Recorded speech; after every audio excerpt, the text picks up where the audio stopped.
Ni 28 tu banyak boleh jadi ke sini? Ke sini? Sini. Tak rakam pula ni. Saya dah dapat.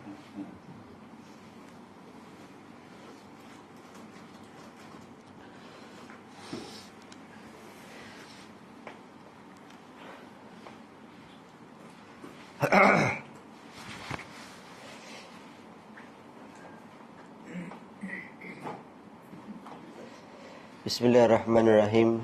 Assalamualaikum warahmatullahi ta'ala wabarakatuh. Kita baca doa sebelum kita memulakan kursus pengajian kita dalam bab umrah. Bismillahirrahmanirrahim. Alhamdulillahirabbil alamin. Allahumma shalli wa sallim ala sayyidina Muhammad wa ala alihi wa sahbihi ajma'in. Allahumma rabbi shrah li sadri wa yassir li amri wa hlul 'uqdatam min lisani yafqahuni. Allahumma iftah alaina futuhal 'arifin wa faqihna fid din wa 'allimna ta'wil wa hdina ila sawa'is sabil. Allahumma rzuqna fahman nabiyyin wa hifdzal mursalin wa ilham malaikatil muqarrabin. Allahumma akrimna bil 'ilmi wa zina bil hilmi wa akrimna bit taqwa wa jammilna bil 'afiyah ya arhamar rahimin. Wa sallallahu alaihi wasallam Muhammad wa ala alihi wasallam. Alhamdulillahirabbil alamin. Alhamdulillah, bersyukur kepada Allah Subhanahu wa taala atas nikmat yang telah diberikan banyak kepada kita, di antaranya berupa kesihatan, rezeki yang halal, sehingga kita dapat mampu untuk membeli satu pakej perjalanan yang dimuliakan oleh Allah Subhanahu wa taala. Mudah-mudahan kita semua menjadi pilihan Allah Subhanahu wa taala, dan semua orang mengharapkan setiap tahunnya untuk pergi menjadi tetamunya Allah Subhanahu wa taala. Siapa pun orangnya yang pernah datang ke sana, bila dia balik pasti dia akan rindu suasana yang ada di sana. Sebab apa? Sebab perbezaan suasana rohani, jasmani dan rohani, ibadah dan kedekatan seseorang hamba kepada Allah Subhanahu wa taala. Itu kemuliaan tanah haram. Kata Allah Subhanahu wa taala dalam Al-Quran, inna awwala baitin udhi'a lin-nas. Sesungguhnya rumah yang pertama Allah jadikan untuk semua orang. Awwala bait udhi'a lin-nasi, semua orang. Lalladzi bi Bakkatan mubarakan, yang terletak berada. Bakkah itu bahasa Arab dulu, Bakkah. Kalau kita cakap Mekah, kan? Kalau dalam Al-Quran Bakkah. Biasanya sampai sekarang lagi kalau orang-orang Arab nak kata Bakkah, kena faham Bakkah itu Mekah. Ba kita mim, Makkah, Bakkah. Bakkah mubarakan, di dalamnya terdapat banyak keberkatan.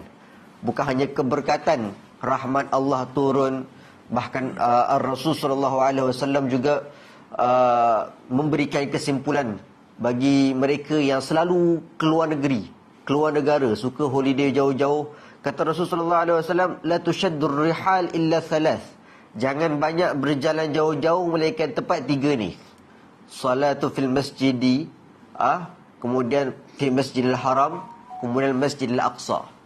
Walaupun kita tak sampai ke tanah haram yang ketiga, paling tidak pertama dan kedua kita harapkan kepada Allah Subhanahu wa taala supaya diri yang hina ini. Kenapa saya cakap diri yang hina? Kerana kita tidak layak untuk dipilih oleh Allah, tapi kita masih ada kesempatan dipilih oleh Allah Subhanahu wa taala. Supaya apa tahu? Supaya kita ini sedar diri. Nanti kita akan lalu di sana, namanya Arafah. Kita akan ziarah dekat sana. Mekah kita dah buat umrah. Habis buat umrah ada ziarah. Di antara ziarah-ziarah yang kita akan lalui dan wajib kita lalui adalah di kawasan Arafah, yang biasanya jemaah haji akan duduk di sana, bermalam di sana. Arafah itu erti dia apa? Arafah di dalamnya ada suasana untuk menyedarkan diri seseorang hamba kepada Allah. Bukan hanya doa-doa saja, akan tetapi ada menangisnya, ada insafnya, ada kesedaran dia. Sebab Arafah. Arafah itu bahasa Arab, bahasa Melayu dia Arafah. Arafah itu mengenal. Kalau erti yang dalam itu menyedarkan diri.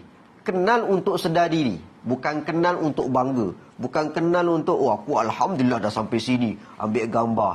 Tidak. Kenal sedar diri. Ya Allah, aku dah sampai di sini, tak sangkanya ya Allah.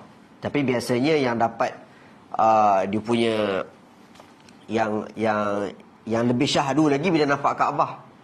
Bila nampak Kaabah, berapa banyak jamaah menangis. Dia terpulang kepada mutawif dia dan terpulang je. Sekarang kita bagi kursus. Jadi sebelum kita pergi ke sana, pastikan hati kita ubah yang lebih baik. Jangan sampai kita pergi ada rasa aku ada duit ni, aku boleh pergi. Berapa banyak kawan-kawan ataupun orang-orang yang berhajat nak pergi, di hujungnya kena scam. Subhanallah. Kita tak nak macam tu. Kita nak supaya kita pergi sampai ke sana dengan duit, berbekalkan duit yang Allah bagi tu, kan? Sampai ke sana kita harapkan seperti itu. Jangan sampai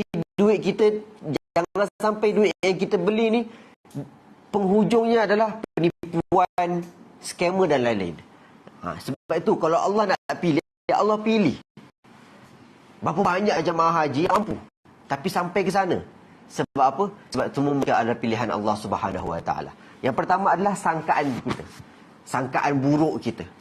Jangan sampai nanti sampai ke sana hotel macam mana, makanan macam mana, siapa yang jaga kita. Kita dah bayar mahal-mahal. Jangan sampai ada perasaan macam tu. Sebab apa? Sebab kita ini akan menjadi bakal-bakal dhaifan min dhuyufir rahman, tetamunya Allah Subhanahu Wa Taala. Seumpama kita bertamu dengan rumah orang, bila kita nanti hari raya nanti kan, apa kuih raya dia nak bagi? Berapa banyak envelope dia nak bagi duit raya? Jangan, tak payah pergi macam tu. Tak payah pergi hari raya. Duduk rumah. Bila kita nak pergi rumah orang, kita kena terima apa yang dia berikan. Kuih seadanya, air seadanya. Kemudian kita nak apa? Hari raya ni. Hari raya ni kita berhajat nak silaturahim. Nak menyambung hubungan. Bukan nak benda yang lain.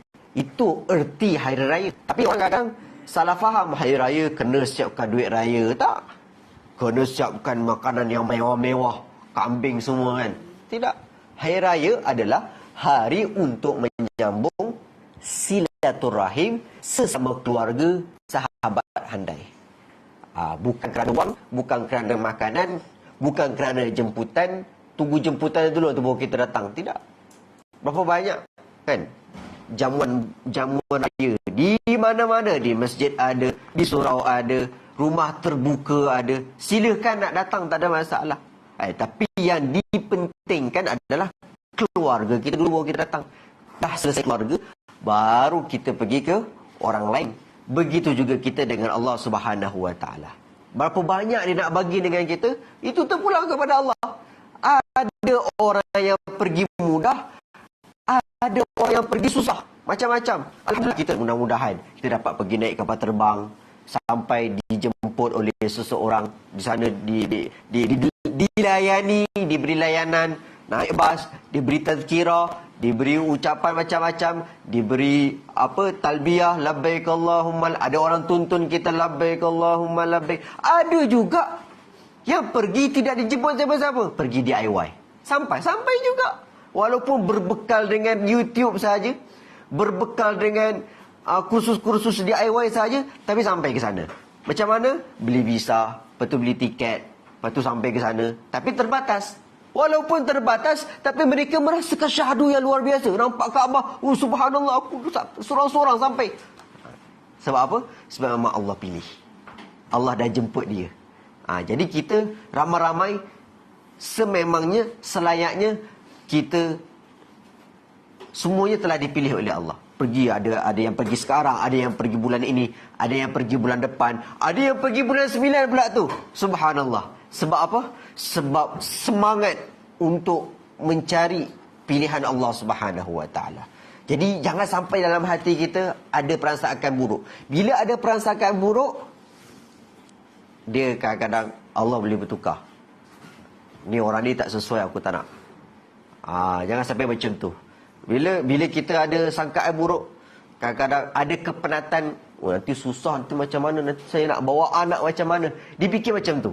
Nanti bawa anak, nanti anak baby lagi. Ada juga yang bawa baby. Dia rasa macam satu kesusahan, satu kesulitan. Akhirnya Allah tukarkan plan, tak jadi pergi. Sebab apa? Sebab hati yang kurang elok dengan Allah Subhanahu Wa Taala. Kita sambung Ini adalah labbaik Allah. Ini adalah talbiyah. Talbiyah daripada bila-bila sahaja boleh. Daripada sekarang pun boleh. Talbiyah ni apa? Menyahut seruan dan panggilan Allah. Bila kita dah bayar satu package, dah selesai alhamdulillah, dan nyatakan kamu akan berangkat sekian. Labbaik Allahumma labbaik, labbaik la syarika lak, labbaik innal hamda wan ni'mata laka wal mulk la syarika lak. Dalam erti dia semuanya menyahut panggilan, menjawab panggilan, sudi dipilih oleh Allah Subhanahu wa taala. Tuhan yang tiada sekutu, hamba-Mu yang datang menyahut. Padahal belum datang lagi, tapi kita dah bayar. Itu pun Allah dah pilih. Sebab apa? Allah bagi kita gerakan hati untuk bayar satu package perjalanan. Itu dah suku Allah panggil. Belum setengah lagi. Setengah tu bila? Bila dah sampai ke Mekah, dah setengah. Sampai ke airport, dah setengah. Bila kita dah pakai ihram, pertama yang kita jalan apa? Kadang-kadang ada dua jalan. Ada yang Mekah dulu, ada Madinah dulu. Subhanallah, dua-dua tempat yang paling mulia. Kadang-kadang orang sampai menangis. Ya Allah, Madinah dulu. Sebab apa? Sebab sebelumnya dia selalu berselawat kepada Rasulullah SAW. Selalu tengok sejarah. Selalu hadir majlis ilmu yang ada dalam sirah Rasulullah. Selalu cerita tentang perasaan cinta dengan Rasulullah, sahabat-sahabat semua. Dia akan sampai di Madinah, dia akan menangis. Sebab apa? Sebab yang dulunya dirindui, akhirnya sekarang dapat lihat. Begitu juga dengan orang yang menyahut panggilan Allah. Selalu labbaik. Selalu dia cakap. Dia dah bayar. Lepas tu dia sebut pula, dia jadikan zikir. Labbaik Allahumma labbaik, labbaik la, sampai. Benda tu kan, saya nak kasih tahu. Zikir ini Allah bagi. Sebab apa? Sebab untuk menaikkan perasaan. Bila kita sebut seorang-seorang, macam contoh perempuan ni, dia akan naik rasa cinta dia. Aku suka perempuan ni. Dia hafal semua keluarga dia, adik-beradik dia. Sebab apa? Sebab dia suka. Bila dia nampak, dia rasa, inilah yang aku tunggu-tunggu. Tapi benda tu, cinta dengan makhluk, itu makhluk, dia akan hilang dengan sesaat. Dah sampai, dah hilang selesai. Tapi bila dengan Allah, dia tak akan habis. Daripada mula, panggilan tu, jom pergi ke airport, dah sampai masanya. Pergi ke airport. Sampai airport, okey semua, ada mutawif. Boleh tukar ihram, dia dah mula tukar ihram. Perasaan dah lain, dah gundah. Pakai ihram.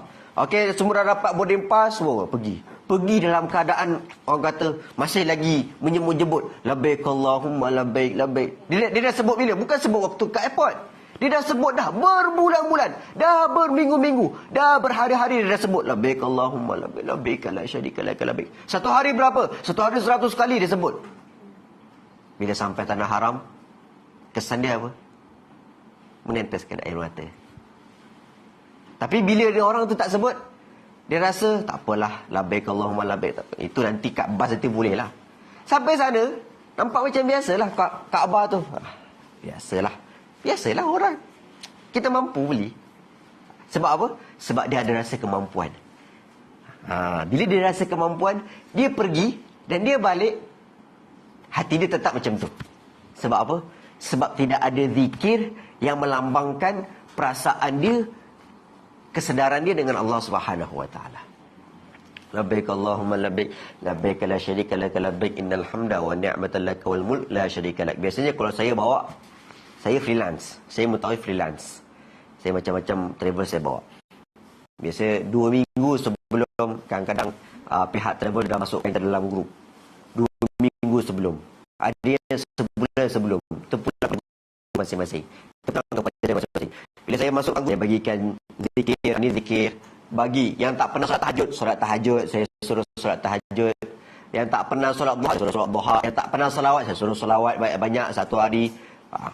Satu hari berapa? Satu hari minimum 30 kali selawat. Lebih banyak, lebih bagus. Yang belum talbiyah, tengok perjalanan ke Mekah dulu, kita banyakkan talbiyah. Talbiyah dulu. Solat tahajud dulu. Saya usahakan jemaah semua tahajud kalau boleh menangis. Tak boleh menangis, pura-pura untuk menangis. Usahakan waktu tahajud baca Al-Quran walaupun ada 3 ayat ataupun satu muka. Terus macam tu. Sampai bila? Sampailah waktu dia datang. Sampai waktu hadir, di airport, kita akan bagi sedikit tazkirah. Selepas tazkirah masuk airport, dah sampai ke Mekah, saya akan bagi sikit dalam bas. 90% saya cakap macam tu kan. 90% sampai Mekah menangis. Sebab apa? Sebab benda tu telah dilatih. Kan? Nanti sampai di Mekah, check in hotel, dia pun redha. Kadang-kadang jemaah ni, hotel ni macam-macam, perbezaan bangsa lain. Bila sampai sana, bukan kita dapat cepat. Ada yang dapat cepat, ada yang dapat lambat. Sampai sana kena tunggu dulu. Okey, bilik baru nak dibersihkan. Kita tunggu kat lobi lama-lama. Ada yang sekejap, alhamdulillah. Bila sekejap kita bagi waktu. Okey, kat atas, dekat dalam bilik, setengah jam lagi turun. Kan? Untuk siap-siap untuk kalau sampai pagi breakfast dulu. Kalau sampai malam terus berjuang. Kan?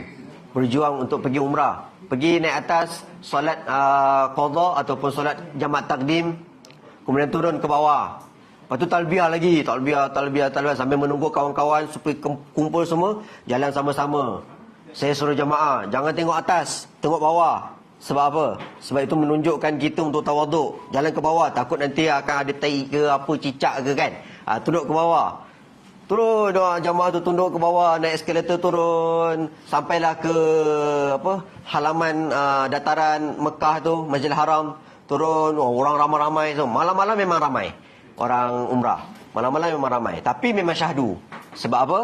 Sebab di dalam keramaian ada hawa yang orang kata ada sejuk dia, tak berapa panas sebab malam kan. Turun naik ke dataran. Jadi jemaah tak nampak lagi Kaabah mana.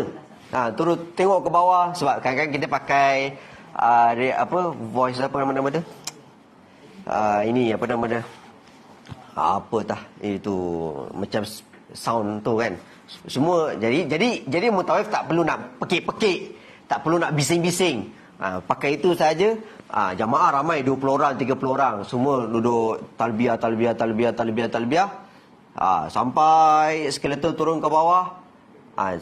Sampai ke depan Kaabah baru tengok. Jemaah boleh tengok ke depan, semua nangis.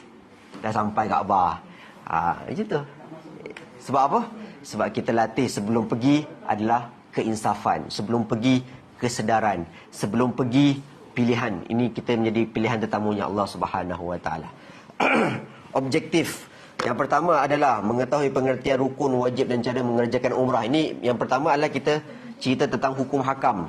Kalau kita tak cakap tentang hukum hakam, maka ibadah kita sah tapi tak ada pahala. Ikut mutawif saja. Sebab kita tak tahu. Ikut mutawif buat ni, buat tu. Hukum tak tahu. Sah tapi tak ada pahala. Sebab apa? Sebab kita tidak tak tahu. Yang kedua, memahami maksud bersyarat, niat bersyarat. Niat bersyarat ni untuk siapa? Niat bersyarat ni adalah untuk orang yang sakit, yang kadang-kadang on off.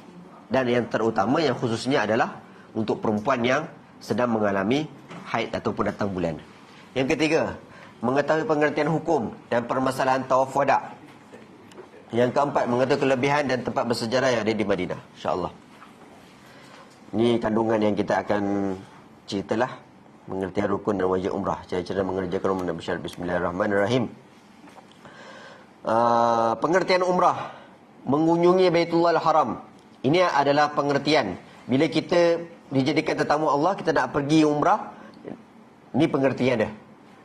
Mengunjungi Baitullah Al-Haram di Mekah pada bila-bila masa untuk mengerjakan ibadat tertentu menurut syarat-syarat. Kata Allah Subhanahu Wa Taala, wa atimmul hajja wal umrata lillah. Allah tak suruh kita berkali-kali, seumur hidup sekali, umrah sekali, haji sekali. Tapi yang kita minta supaya kita dapat pergi berkali-kali. Bukan kerana kita mampu pergi, tidak, akan tetapi memohon supaya kita dipilih oleh Allah Subhanahu Wa Taala.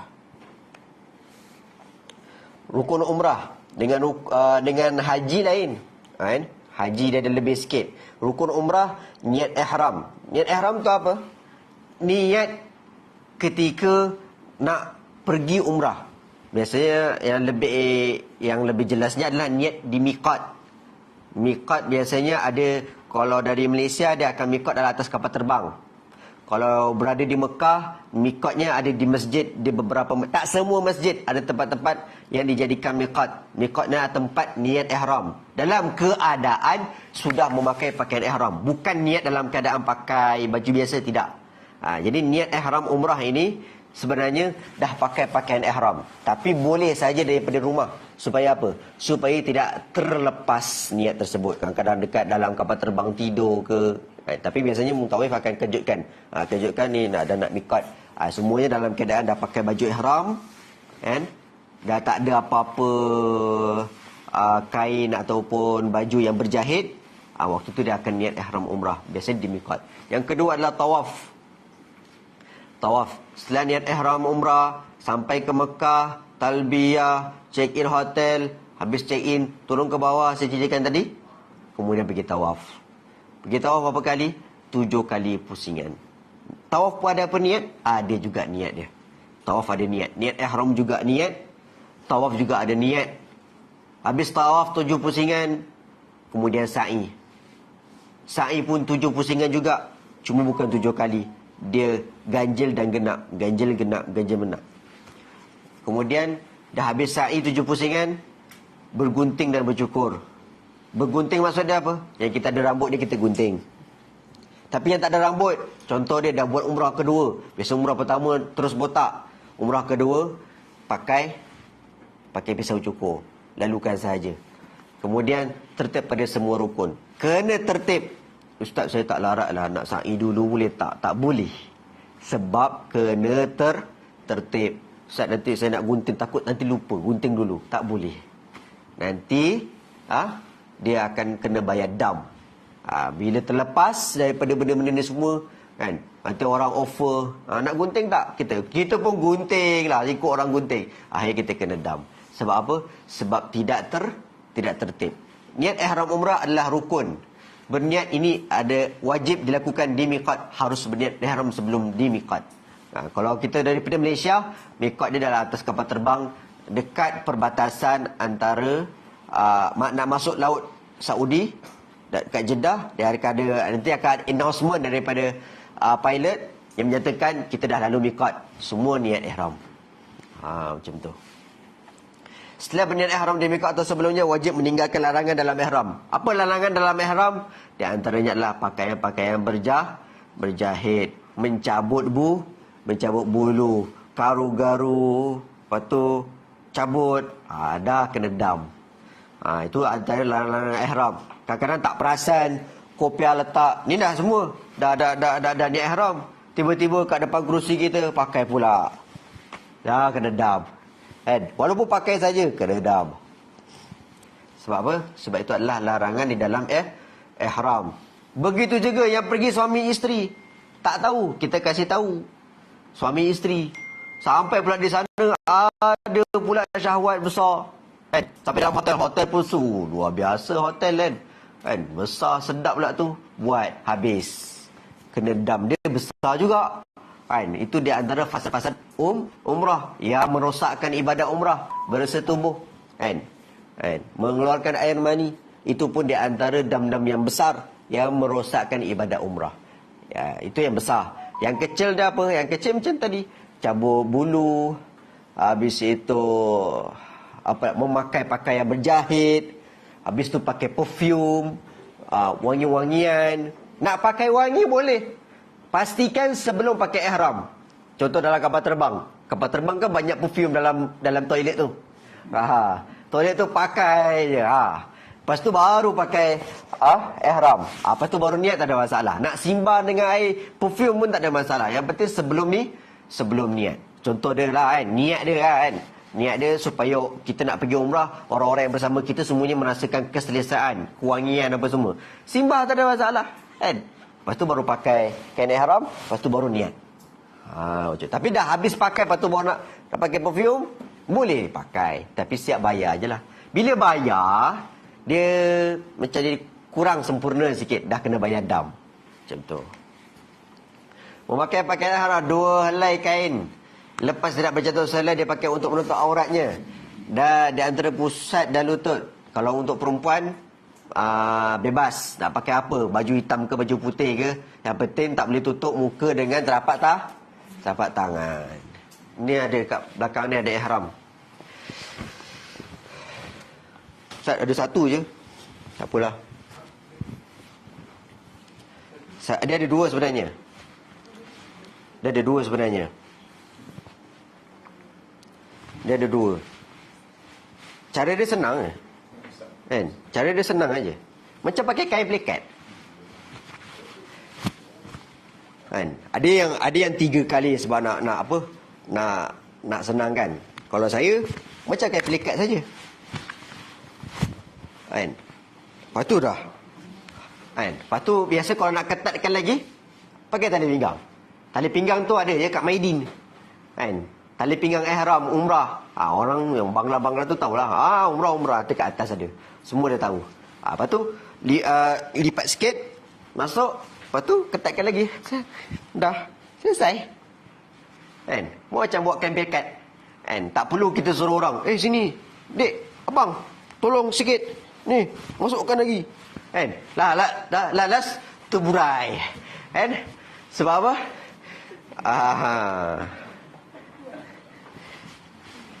Macam ni kan? Kita pegang ni. Masuk, selesai.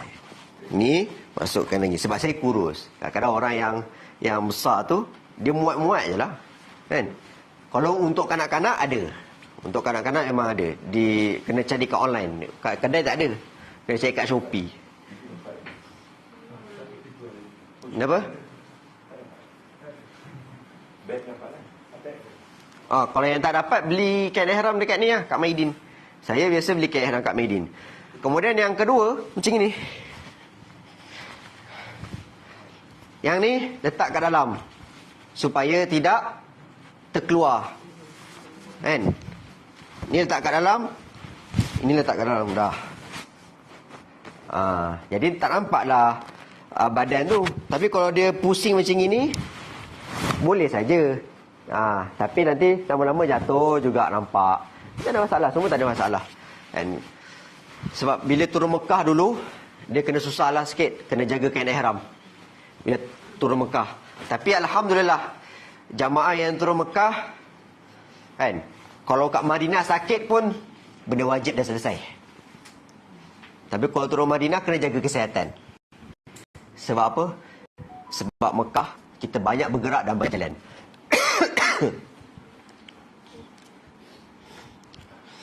Dan setiap masa, sepanjang masa bila kita berada di perjalanan umrah, kena jaga kesihatan. Ubat kena bawa. Pastikan ubat yang dibawa bukan ubat farmasi, ubat doktor. Bila kita pergi doktor, kita minta, doktor saya nak pergi umrah, dia akan bagi set umrah doktor. Kalau farmasi punya banyak kimia. Dia bagi Panadol lah, inilah, itulah kan. Itu semua kimia banyak. Lama, dia nak sihat tu lama. Tapi kalau doktor punya, dia akan bagi ubat doktor. Semuanya ubat doktor. Ini bagian ni, berapa kali sehari, semua dia bagi tahu. Kalau farmasi, dia mana bagi tahu? Demam, ni demam dia. Nak awak batuk, dia buat batuk. Tak tahu berapa kali, tak tahu. Kan? Kalau batuk, you minum lah. Macam tu lah, batuk minum. Tak tahu berapa kali. Kalau doktor dia bagi detail. Ni kamu setiap hari makan. Padahal tak sakit pun, tapi setiap hari kena makan. Sebab apa? Sebab nak menjaga kesihatan tu supaya tidak masuk angin, tidak pening, tidak demam dan sebagainya. Pakaian ihram, selaki semasa dalam ihram, ittiba', menampakkan bahu kanan. Ittiba' ni adalah sunnah. Hanya sunat dipakai semasa tawaf. Dan jangan pula kita ittiba' dah turun kat Mekah ataupun daripada KLIA kita pakai ittiba'. Kan? Sebab apa? Sebab bahu ni adalah aurat. Kan? Dia bila masa tak ada aurat, bila kita dalam keadaan tawaf. Kan? Dalam solat tak boleh pakai ihram dalam ittiba'. Biasanya orang tak terlepas pandang, solat pun masih ittiba' lagi. Itu adalah aurat. Dia kalau solat kena tutup semua. Hanya sunat dipakai semasa tawaf yang diiringi dengan sa'i sahaja atau semasa sa'i sahaja. Tidak disunatkan dipakai secara ittiba' semasa di lokasi lain seperti stesen berlepas dan sebagainya. Dan kena tambah juga seperti solat dan lain.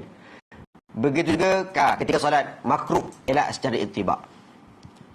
Bismillah. Pakai lagi semasa dalam ihram tanpa ittiba'. Contoh-contoh selipar, sandal yang dibenarkan. Selipar kadang-kadang ada yang mahal, kan? Tapi mahal semua bertutup-tutup. Itu dalam ihram tak boleh. Nak pakai tak apa, kena bayar dam. Tak seronok lah kan. Kita buat umrah tapi kita kena bayar dam. Elakkan daripada bersolat tanpa keperluan. Elak fitnah dan riak. Perempuan ya. Untuk perempuan, elakkan daripada memakai make up. Apa lagi, apa nama dia? Yang merah-merah, apa? Lipstick apa semua kan. Jangan sampai bila orang yang nampak, cantik betul isteri dia. Dah ada yang lain. Ini fitnah. Yang kedua, pastikan aurat dijaga. Aurat dijaga ya. Dan jangan sampai ada baju terkoyak, lubang dan sebagainya.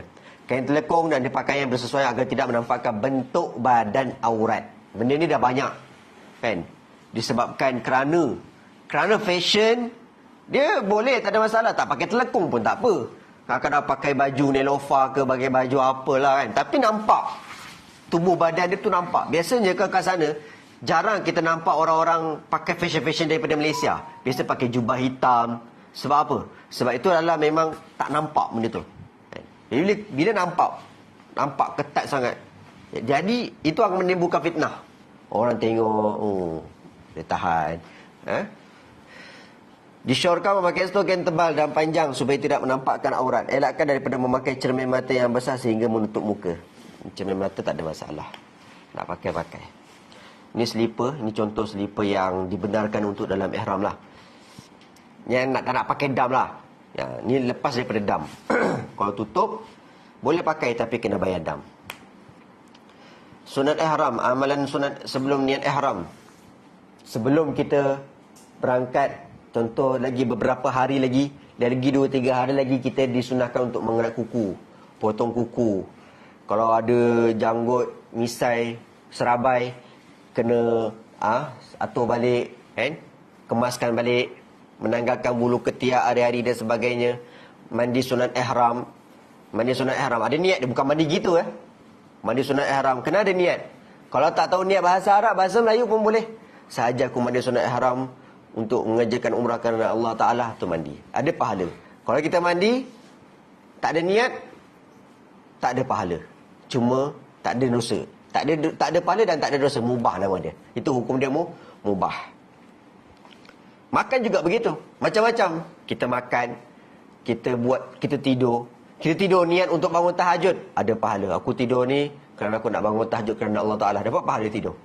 Makan juga, aku makan ni kerana aku nak pergi kerja ataupun nak pergi belajar, dapat pahala makan tu. Tapi kalau tak ada niat, tak ada apa-apa. Mengambil wuduk, memakai minyak rambut, memakai kain ihram berwarna putih. Tak ada orang kain ihram berwarna hitam. Semuanya warna putih. Jangan sampai buat bid'ah macam-macam pula. Saya nak buat, nak celok, biar ihram tu jadi biru.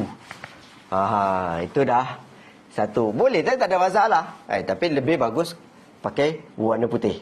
Solat sunat ihram. Kalau kita berada di Malaysia, kita boleh solat sunat ihram dekat KLIA. Solat sunat ihram. Sebab apa? Sebab dalam kapal terbang kita akan susah. Solat dekat kapal terbang dalam hukum ada namanya solat hormat waktu. Pada bila-bila dia dah masuk waktu solat, tapi bukan asli solat. Itu kena mention kat situ. Bukan dah solat kat dalam kapal terbang kira dah selesai, tidak. Kena juga ulang. Kalau kita terlepas subuh, kita solat kat kapal terbang subuh, dekat hotel kita kena solat lagi. Kan? Sebab apa? Sebab dalam kapal terbang kita solat bukan dalam keadaan menghadap kiblat. Amalan sunat semasa niat ihram, menghadap ke arah kiblat, berada dalam keadaan wuduk. Amalan sunat selepas niat ihram, bertalbiyah, berdoa, baca Al-Quran dan zikir. Elakkan daripada berbual kosong, laga. Biasa orang dah niat ihram ni dah tak cakap apa-apa dah, kan? Semua talbiyah, zikir. Ada yang mengantuk, lepas tu talbiyah lagi, mengantuk, talbiyah lagi. Macam tu. Niat mengerjakan umrah. Bila dah sampai sana, dah sampai ni, ni niat umrah. Kan? Niat ketika dalam ihram miqat, bila pilot dah announcement, kan? Announcement, kita akan melalui miqat. Setiap kapal terbang yang lalu di Jeddah, semua akan announcement. Tak tahulah kalau naik kapal terbang Turkish Airlines, sebab saya pernah naik Turkish Airlines, dia tak ada announcement. Kalau naik Qatar pun tak ada announcement. Kita kena tanya dan kita kena tengok dalam skrin tu. Tapi kalau MH, Malaysia Airlines ataupun Saudia, tu saya syorkan untuk naik. Sebab dia akan announcement tempat mikot. Mikot, sebentar lagi dalam about 20 minutes, 25 minutes, mikot. Taqabbalallahu minna wa minkum salihul a'mal. Lepas tu barulah kita buat. Nawaitul umrata wa ahramtu biha lillahi ta'ala. Sahaja aku niat umrah dan sahaja aku mengerjakan umrah, aku berihram dengannya kerana Allah Ta'ala. Sampai habis, dah kita kena jaga larangan ihram. Ini tempat miqat umrah lah. Yang lam-lam yang datang dari arah yang Bir Ali. Al-Juhfa yang datang ke arah Syam. Al-Juhfa ni biasanya dalam atas kapal terbang. Bir Ali yang datang dari Madinah. Siapa yang turun Madinah dulu, dia akan turun, dia akan melalui miqat Bir Ali. Yang pergi Taif, Qarul Manazil, datang dari Asia. Zatul Irkan. Ni tempat-tempat miqat yang di atas lah. Miqat Makkah ni tempat yang bagi jemaah ataupun penduduk yang berada dalam Mekah. Contoh, dah berada di Mekah dah 3 hari, dah 2 hari di Mekah, dah buat ihram wajib, esok nak buat ihram lagi, nak buat umrah lagi. Ada 3 tempat ni. Ji'ranah, Tan'im, Hudaybiyah. Biasanya pertama buat ihram untuk diri dia sendiri. Umrah yang kedua baru boleh buat badal umrah. Jangan sesekali buat badal umrah tanpa dia mengerjakan umrah. Wajib. Contoh dia macam mana? Saya tak pernah lagi buat umrah, tapi dia nak buat badal, tak boleh. Sama juga dengan haji. Yang tak pernah buat haji, tak boleh badalkan untuk haji orang lain. Kena buat diri dia sendiri, kemudian baru the next umrah, the next haji baru dia boleh buat. Macam tu juga umrah. Umrah pertama kali, hari yang kedua, nanti kan ada ziarah Mekah. Itu balik, nanti kita akan buat umrah. Nanti mesti ziarah Ji'ranah, Tan'im dan Hudaybiyah. Itu semua dekat-dekat. Kalau Ji'ranah kurang lebih dalam 45 km. Tan'im 12 km daripada Masjidil Haram. Hudaybiyah lagi jauh. Hudaybiyah kurang lebih dalam 80 km ataupun 90 km. Jauh lah. 3 tempat ni semuanya ada sejarah dengan Rasulullah SAW. Jangan lepaskan peluang untuk kita berada di mikot tanpa kita mengetahui sejarah yang ada dalam mikot tersebut. Umrah, ini dia punya, orang kata tempat dia lah, tempat ni Hudaybiyah 29 km. Saya cakap 80 sebab dia jalan jauh. Tan'im 5 km. Kita nampak macam dekat di mata, jauh di kaki. Larangan ihram. Larangan ihram, jenis tarafuh, bersuka-suka, berseronok, berhias, menutup kepala lelaki.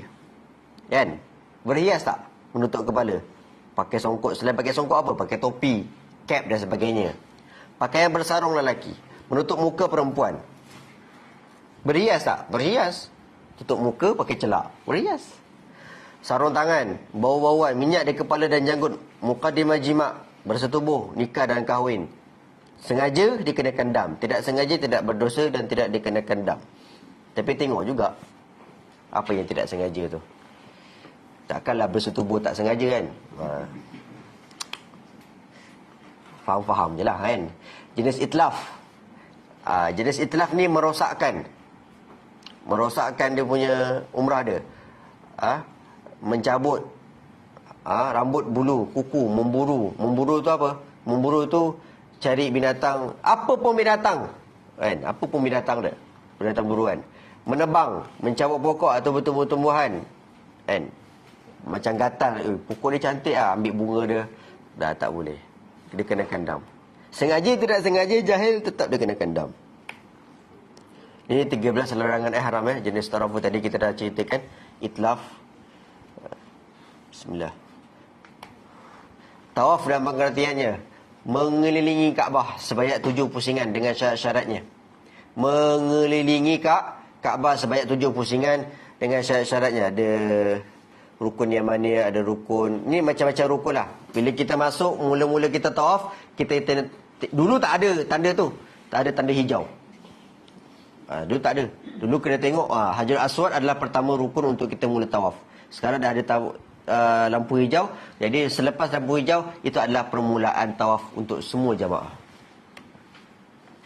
Tak kisahlah nak tawaf sunat ataupun tawaf wajib. Syarat-syarat sah tawaf. Yang pertama adalah menutup aurat. Itu dah tentu. Jangan sampai di antara pakaian ada yang berlubang, ada yang terbuka. dan sebagainya. Yang kedua, suci daripada hadas besar dan hadas kecil. Bersih daripada hadas besar. Hadas besar tu apa? Saya nak beritahu. Kadang-kadang kita ni jemaah umrah ada beritahu. Hadas besar tu apa? Hadas besar dia cakap dengan lantang dia, buang air besar. So, ketawa ada jemaah tak ketawa. Yang ketawa tu dia faham lah kan. Apa yang dia faham? Yang faham sebab jawapan salah. Hadas besar bukan buang air besar. Kan? Hadas besar adalah hadas yang mewajibkan mandi. Kalau hadas kecil, hadas yang hanya boleh berwuduk. Apa itu? Buang air besar, buang air kecil, kentut, tidur, kan? Terlena sekejap. Itu hadas kecil. Pegang perempuan, pegang isteri, itu hadas kecil. Kan? Orang kata yang boleh disucikan dengan wuduk sahaja. Kalau hadas besar, dia yang bersetubuh ataupun mengeluarkan atau mimpi, contohlah kan, pergi naik mutawif sangat 30 minit saja 30 minit turun, dia pula pergi tidur. Dah tidur mimpi. Itu kena mandi. Bukan terus pergi wuduk keluar. Tak apa. Ustaz, tadi saya mimpi dah habis tawaf. Dah tak sah. Kan? Sebab apa? Sebab tak tahu. Takut. Kan? Takut nanti terlepas mutawif kan. Sebab itulah rehat bukan bermaksud tidur. Rehat tapi untuk siap-siap mandi ke, solat sunat ke, ataupun minum kopi ke apa ke, supaya segar balik badan tu. Jadi apa hadas besar? Hadas besar adalah perkara yang mewajibkan mandi. Kalau tak sengaja tak apa. Contoh dia adalah mimpi tadi kan. Mimpi tu tak sengaja. Tak ada masalah. Dia tak kena kandam. Tak ada apa-apa. Mandi saja. Mandi. Nawaitul iktil li sihatus salat lillahi ta'ala. Istibahatis salat lillahi. Kalau tak tahu bahasa Arab, saja aku mandi untuk memperbolehkan aku solat kerana Allah Ta'ala. Mandi. Selesai. Dah habis mandi, wuduk, boleh pergi tawaf. Itu hadas besar. Yang ketiga, suci badan, pakaian, tempat tawaf daripada najis. Suci badan. Badan tu tidak ada apa-apa. Tidak ada nanah, bersih daripada nanah, darah dan sebagainya. Kadang-kadang orang gatal, garu-garu pok, keluar darah. Itu dah najis. Pakaian, tempat tawaf daripada najis. Yang keempat, bermula pada sudut Hajarul Aswad dan berniat tawaf jika tawaf wada' sunat nazar. Yang kelima, menjadikan Baitullah di sebelah kiri dan berjalan ke hadapan. Jadi bila kita ikut mutawif kan, tidak ada orang tawaf berlainan arah. Semuanya arah yang sama. Kan? Pastikan jangan sampai kita dengan keluarga kita tengok belakang. Mana adik aku? Mana isteri? Akhirnya kita dah berpaling. Dah tak jadi. Dia kena ulang balik. Dia bila dah berpaling, dia kena ulang balik lagi satu. Yang keenam, dilakukan dalam Masjidil Haram dan di luar Kaabah, termasuklah Hijri Ismail dan Syazarwan. Sebab apa di luar Kaabah? Di antara larangan dalam tawaf adalah tidak boleh menyentuh Kaabah. Ataupun Hijri Ismail ataupun Syazarwan. Benda ni akan membatalkan ataupun dia akan satu pusingan kita sentuh, bermakna kita dah batal pusingan tu, kita kena ulang balik lagi. Jadi jangan sampai jauh daripada Kaabah, jauh daripada Hijri Ismail dan Syazarwan. Ikutlah mutawif tu. Di mana mutawif tu buat, ikut. Kalau mutawif tak buat, jangan ikut. Mengekalkan niat tawaf. Ini banyak yang terlepas pandang. Bila bawa keluarga memang macam tu. Bawa keluarga je mesti nak. Ini saya dah bagi tahu. Ini penting. Yang suami isteri yang bukan mahram, jangan sampai waktu tawaf kita pegang tangan. Tu tak boleh. Pegang tangan isteri di antara batalnya wuduk. Bila batal wuduk, tawaf kita memerlukan wuduk. Jangan sampai kita pegang tangan isteri kita. Nak pegang sama-sama perempuan ataupun sama-sama lelaki. Biasa nak jaga kan, nak jaga dia punya jamaah, tak ada masalah. Tapi biasanya 90% terlepas. Kadang mutawif ke mana, jamaah lain ke mana. Tapi dah ada speaker tu, recorder tu, kena dengar lah. Muhtawif kat mana? Okey, ke kiri. Kita dah selesai 70 pusingan kedua, pusingan ketiga, pusingan keempat, kena alert. Jangan sampai kita tengok, mana nanti isteri aku? Nanti Allah akan jemput. Allah akan jodohkan semula. Kan? Hilang, nanti Allah jodohkan semula, insya-Allah. Jangan takut dengan aturan Allah. Itu semua Allah dah atur dah. Orang-orang yang tawaf kat situ semua Allah dah atur. Siapa dia nak jumpa, ke mana dia, semua Allah jumpa. Jangan takut. Tak ada masalah. Kan? Sebab bila kita sampai sana, kita ada name tag. Ada name tag kan? Pakai name tag tu. Jangan sampai terlepas. Belakang name tag tu ada nombor telefon. Semuanya lengkap. Tak salah. Yang ke-8, cukup 7 pusingan dengan yakin. Ada tak orang yang tak yakin? Ada. Ustaz, saya tak yakin. Ulang lagi. Pusing lagi. Macam tu. Sampai sini ada yang nak tanya? Ustaz, tadi bisa tanya sikit yang pasal Ustaz cakap yang semayang hormat waktu tu kan? Ya. So, semayang hormat waktu, let's say kita dah masuk waktu, kita solat dalam kapal terbang. So, nanti kena ulang semayang tu. Qadha tu macam mana? Qadha. Qadha. Kena qadha. Walaupun semayang tu kita ambil wudu apa? Ya, semayang kita kena ambil wuduk. Sebab kenapa kita kena qadha? Sebab solat kita tidak menghadap kiblat. Kan biasanya kita niat, pasal memang kita tahu apa kapal terbang tu arah, tapi kita akan niat ke arah kiblat kan? Biasa macam tu kan? Tak ada, kita kena tengok kiblat. Di antara syarat sah solat adalah istiqbalul kiblah. Tapi kalau dekat Saudi, dia memang ada tunjuk arah kiblat. Lepas tu dia ada kawasan untuk solat. Ada kawasan untuk solat dekat belakang tu. Dekat kalau ni Saudi lah. Saudi lah. Jadi dalam skrin tu kita tengok. Maknanya kalau kita dah ngadap. Kalau kita menghadap kiblat tak ada masalah. Kalau tak menghadap kiblat, misalnya dia malas nak turun tempat solat tu ada. Tapi dia nak solat dekat kat kursi. Kat kursi tu, itu kemungkinan besar memang tak ngadap lah. Tapi kalau yang kita dah petang, sebab saya pernah tengok orang siap sembahyang Jumaat lagi. Ya. Benar. Dekat dalam Saudia tu ada satu skrin yang menunjukkan kiblat. Tapi bila skrin tu dah lari daripada kiblat, tak menyalahkan orang yang solat. Kau tak solat kiblat tak apa? Dia solat saja. Dia solat saja, tak ada masalah. Cuma kita nak bagi tahu solat itu adalah hormat waktu.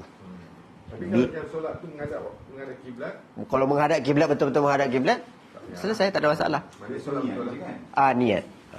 Waktu niat, tapi waktu ihram saja. Tapi waktu ihram saja. Sorry, satu yang mikat untuk jemaah yang kat sana. Waktu mana yang kena mikat? Dia akan bagi announcement. Dia bagi announcement. Saya dah ceritakan tadi. Pilot akan bagi announcement. Tak semua kapal terbang bagi. Saudia dengan MH dia akan bagi. Kalau yang lain saya tak berapa pasti. Kalau naik selain daripada Saudia lah kan. Saudia dia memang confirm sebab dia memang jaga jemaah haji dan umrah. Dia akan selalu bagi. Dia kadang-kadang 2 kali dia akan bagi announcement. Yang dah dekat sana tu, yang jemaah yang kan dia ada tempat mikat. Kan yang jemaah yang dah di Mekah tu. Jemaah dah berada di Mekah, dah buat umrah wajib.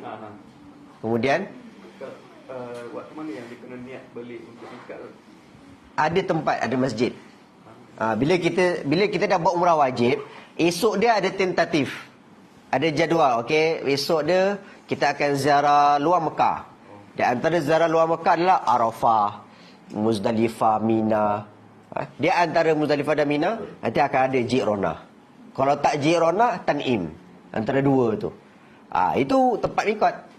Bila bas dah sampai ke sana, kita masih lagi pakai yang macam kita pakai baju Melayu apa semua. Kita boleh tukar dekat masjid tu. Tapi orang yang tak nak susah, dia dah tahu dah kalau dia nak mikot, daripada hotel dia dah tukar. Dia tak nak bawa kain ihram tu tenteng, berat kan. Daripada hotel lagi dia dah tahu, okay, aku nak ihram. Jadi dia pakai lah dengan selipar apa semua. Dia ikutlah pergi ziarah. Tapi pada masa yang sama, dia dah siap dalam pakaian ihram. Ada tempat mikot dekat Mekah. Ada. Syazarwan apa? Syazarwan tu Kaabah tu bawah tu. Putih-putih tu. Itu semen bawah tu. Tu Syazarwan. Lepas tu apa nama ni? Umrah sunat apa? Umrah sunat. Umrah sunat. Umrah sunat tu macam umrah kedua, ketiga. Yang kita buat untuk kita je. Kita waktu kita lah. Umrah sunat. Umrah wajib adalah umrah yang orang belum pernah buat lagi. Dia baru first time. Saya tak pernah mengerjakan ibadat umrah. Itu adalah umrah wajib. Yang kedua adalah umrah sunat. Umrah badal satu hari. Umrah badal tu pun sunat. Umrah badal tu pun sunat. Umrah apa lagi? Umrah nazar. Contoh, kalau saya dapat duit RM100,000, saya nak buat umrah. Bukan wajib punya Kalau dia buat macam tu sebelum wajib, tak sah. Contoh, sebelum pergi, dia nak pergi Mekah ni, dia kata, kalau aku dapat RM100,000, aku nazar nak buat umrah. Padahal dia tak buat umrah lagi. Wajib dia tak pernah. Tiba-tiba dapat RM100,000, terus beli. Lepas tu niat, saya dah buat umrah wajib. Tak sah. Nak buat umrah nazar setelah umrah wajib. Bila dah buat umrah wajib, esok dia baru tunaikan umrah nazar dia. Macam tu. Bismillah. Jenis-jenis tawaf. Tawaf kudum adalah tawaf ketika baru sampai. Kemudian tawaf tahallul. Tawaf tahiyatul bait. Tawaf tahallul itu apa? Tawaf tahallul ni orang yang haji lah. Orang yang mengajarkan haji, dia ada tawaf tahallul. Tawaf tahiyatul bait. Tawaf kerana nak duduk dalam masjid. Ini keistimewaan dia. Kalau kat sini masjid tahiyatul masjid. Kat Masjidil Haram tahiyatul bait. Tawaf wada'. Tawaf untuk selamat tinggal. Bye bye. Pergi Mekah, pergi Madinah. Nak balik Malaysia. Bye bye. Tawaf nazar. Contoh dia dapat macam-macam, dapat daripada apa yang dia nak, tu tawaf nazar. Tawaf sunat. Yang penting adalah tawaf rukun dan ifadah atau umrah. Berjalan kaki. Umrah amalan sunat tawaf. Berjalan kaki. Sebab apa Malaysia berjalan kaki? Padahal semua orang berjalan kaki, betul tak? Kenapa Malaysia berjalan kaki? Sebab di sana ada kemudahan. Ada fasiliti untuk mereka-mereka yang tak dapat berjalan kaki. Naik skuter. Tapi jangan sampai. Sebab itu adalah sunat yang terbesar, yang banyak pahalanya adalah tawaf jalan kaki. Alhamdulillah, saya syukur kepada Allah Subhanahu Wa Taala. Saya bawa ayah saya pergi haji tahun lepas 2023, umur 85 tahun. Ayah saya tak nak naik. Tak nak naik wheelchair, tak nak naik skuter. 85 tahun tawaf dan sa'i. Alhamdulillah. Syukur kepada Allah. Boleh saja, tak ada masalah. Cuma pahala sunat tu tak adalah. Sunat berjalan kaki tak ada lah. Pada sunat tadi kan tak ada. Sekadar dekat atas tu, kau tak tahu lah, kau wheelchair ada orang tolak kan. Orang tolak kena bayar upah. Tapi kalau yang skuter tu, kita kena bayar. Kita kena bayar, kita yang kena bawa. Bila bawa, dia tak ada syahdu sama sekali. Tak ada feel. Yang feel apa? Mengantuk. Sebab apa? Sebab dekat atas tu terlalu sangat aircon dia. Bila aircon, zikir dah malas. Nak talbiyah dah malas, nak doa dah malas. Yang last Nak cepat je. nak cepat saja, dah tak ada syahdu. Nak cepat-cepat, last terlanggar pula. Lepas tu tak nampak. Kau tak nampak kan? Tak nampak gambar? Nampak, tapi tak adalah orang nak. Sekali-sekala je. Sekali-sekala boleh lah kan. Tak adalah orang nak tengok terus. Mesti ada tengok jalan depan. Macam tu. Beritibak bagi tawaf diiringi dengan sa'i lelaki. Yang ketiga, mengucup Hajarul Aswad. Kalau boleh dapat alhamdulillah, tak ada masalah. Kalau tak dapat, jangan paksakan diri untuk Hajarul Aswad. Sebab di sana ombak dia besar. Sebab apa ombak besar? Sebab bersesak-sesak. Ada orang yang tahan, ada orang yang tak tahan. Kita pun tak ramai. Jarang orang tak ramai. Pukul 3 pagi. Tak ada. Setiap masa orang ramai. Musim pun sama. Biasanya orang kalau nak dapat nak Hajarul Aswad, dia kena solat sebelum fardu. Dia dah ada kat saf pertama. Dia tunggu je. Dah nak masuk waktu, dia pun tawaf untuk solat saf pertama. Itu pun bersesak-sesak. Nak dapatkan saf tu nak bergaduh. Bergaduh boleh dapat saf. Duduk situ, dah habis solat, Dah habis solat, salam pertama imam terus. Itu baru boleh dapat. Kadang-kadang itu macam-macam lah kan. Allah pilih macam-macam lah kan. Allah pilih. Ini semua pilihan Allah. Nak kucuk Hajarul Aswad bukan kehendak kita. Kita nak. Tapi kalau Allah tak pilih, Allah tak akan bagi. Sama macam Raudhah nanti. Raudhah pun dah sama. Sekarang ni pilihan Allah sahaja. Dulu semua orang boleh masuk Raudhah. Tapi sekarang setahun sekali sahaja. 365 setahun sekali. Kadang-kadang ada jemaah saya baru-baru ni tak dapat. Dia tak pernah buat, tapi tak dapat. Dalam apps dia tak boleh. Saya cakap dengan dia, Allah belum lagi terima. Tapi bila sampai sana, dapat. Tu dia punya pelik dia. Pelik dia macam tu. Bila kita nak book daripada sekarang, tak dapat-dapat. Jangan susah hati. Jangan kecewa. Sampai sana mesti ada. Mesti ada jalan. Kalau tak orang offer, Mutawif offer, ataupun dia punya apps dia ada jalan untuk masuk ke Raudhah. Jadi kalau tak dapat, tak ada masalah. Sebab itu adalah pilihan Allah Subhanahu Wa Taala. Solat di Masjid Nabawi Syarif lebih utama. Sebab apa? Sebab tempat-tempat di Masjid Nabawi telah dijejaki oleh Rasulullah SAW. Sangat mulia. Yang keempat, melakukan amal berlari anak pada 3 pusingan pertama bagi tawaf diikuti dengan sa'i. Yang kelima, istilam. Isyarat istilam. Bismillahi, Allahu Akbar, Allahu Akbar, Allahu Akbar, walillahil hamd. Kalau baca dalam keadaan cepat, Bismillahirrahmanirrahim, tak ada apa-apa. Tapi kalau kita baca dalam keadaan Bismillah, Allahu Akbar, semua orang mentetes air mata. Sebab apa? Sebab kita membaca dalam menyebut nama Allah yang panjang. Yang keenam, mualat berturut-turut 7 kali pusingan. Berturut-turut.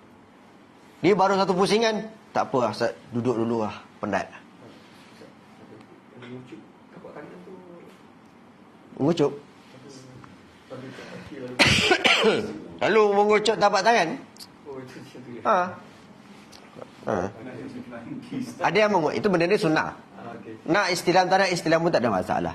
Tapi Rukun Yamani itu semua sunnah. Biasanya orang yang ambil dekat Hajarul Aswad. Hajarul Aswad. Yang keenam, mualat berturut-turut. Biasanya dalam buku umrah ada. Buku umrah dia akan sebut istilam Hajarul Aswad. Tapi kalau rukun Yamani jaranglah ada. Mualat berturut-turut ber-7 pusingan. Yang ketujuh, tawaf dengan khusyuk dan tawaduk. Khusyuk dan tawaduk ni kan? Dan jarang orang ada. Khusyuk dan tawaduk. Biasanya dipikir benda lain. Bila selesai ni. Sebab apa? Sebab tidak ada kesibukan dalam membaca. Dah. Travel dah bagi 1 buku, baca. Yang ke-8, membaca Al-Quran dan zikir dan doa. Jadi kalau tak dapat nak baca buku ataupun buku hilang, jangan buku hilang payah baca. Baca Al-Quran, zikir ataupun doa. Doa Melayu pun tak ada masalah. Kadang-kadang orang baca doa lebih khusyuk daripada dia baca dalam buku. Sebab apa? Kadang-kadang dia doa, dia sedarkan diri dia. Ya Allah, aku banyak dosa. Ya Allah, kau sampaikan aku, ya Allah. Dengan diri yang hina, kaki yang hina banyak, penuh maksiat, mata aku memandang benda-benda yang tak, ya Allah, kau muliakan mata aku memandang Kaabah. Macam tu, doa. Al-Quran itu surah apa? Surah apa-apa lah. Tapi lebih diutamakanlah doa. Doa untuk keinsafan diri dia. Ke-9, mendirikan solat sunat tawaf. Solat tawaf tu apabila dah habis tawaf 7 pusingan, nanti akan ada mutawif arahkan. Jom kita solat tawaf sebelum masuk sa'i.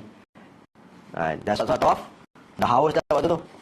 Dah habis solat tawaf, nanti jom kita minum air zam-zam. Kat situ juga tempat masak. Umrah pengertian berjalan oleh alik antara Bukit Safa dan Bukit Marwah menurut syarat-syaratnya. Syarat sah sa'i.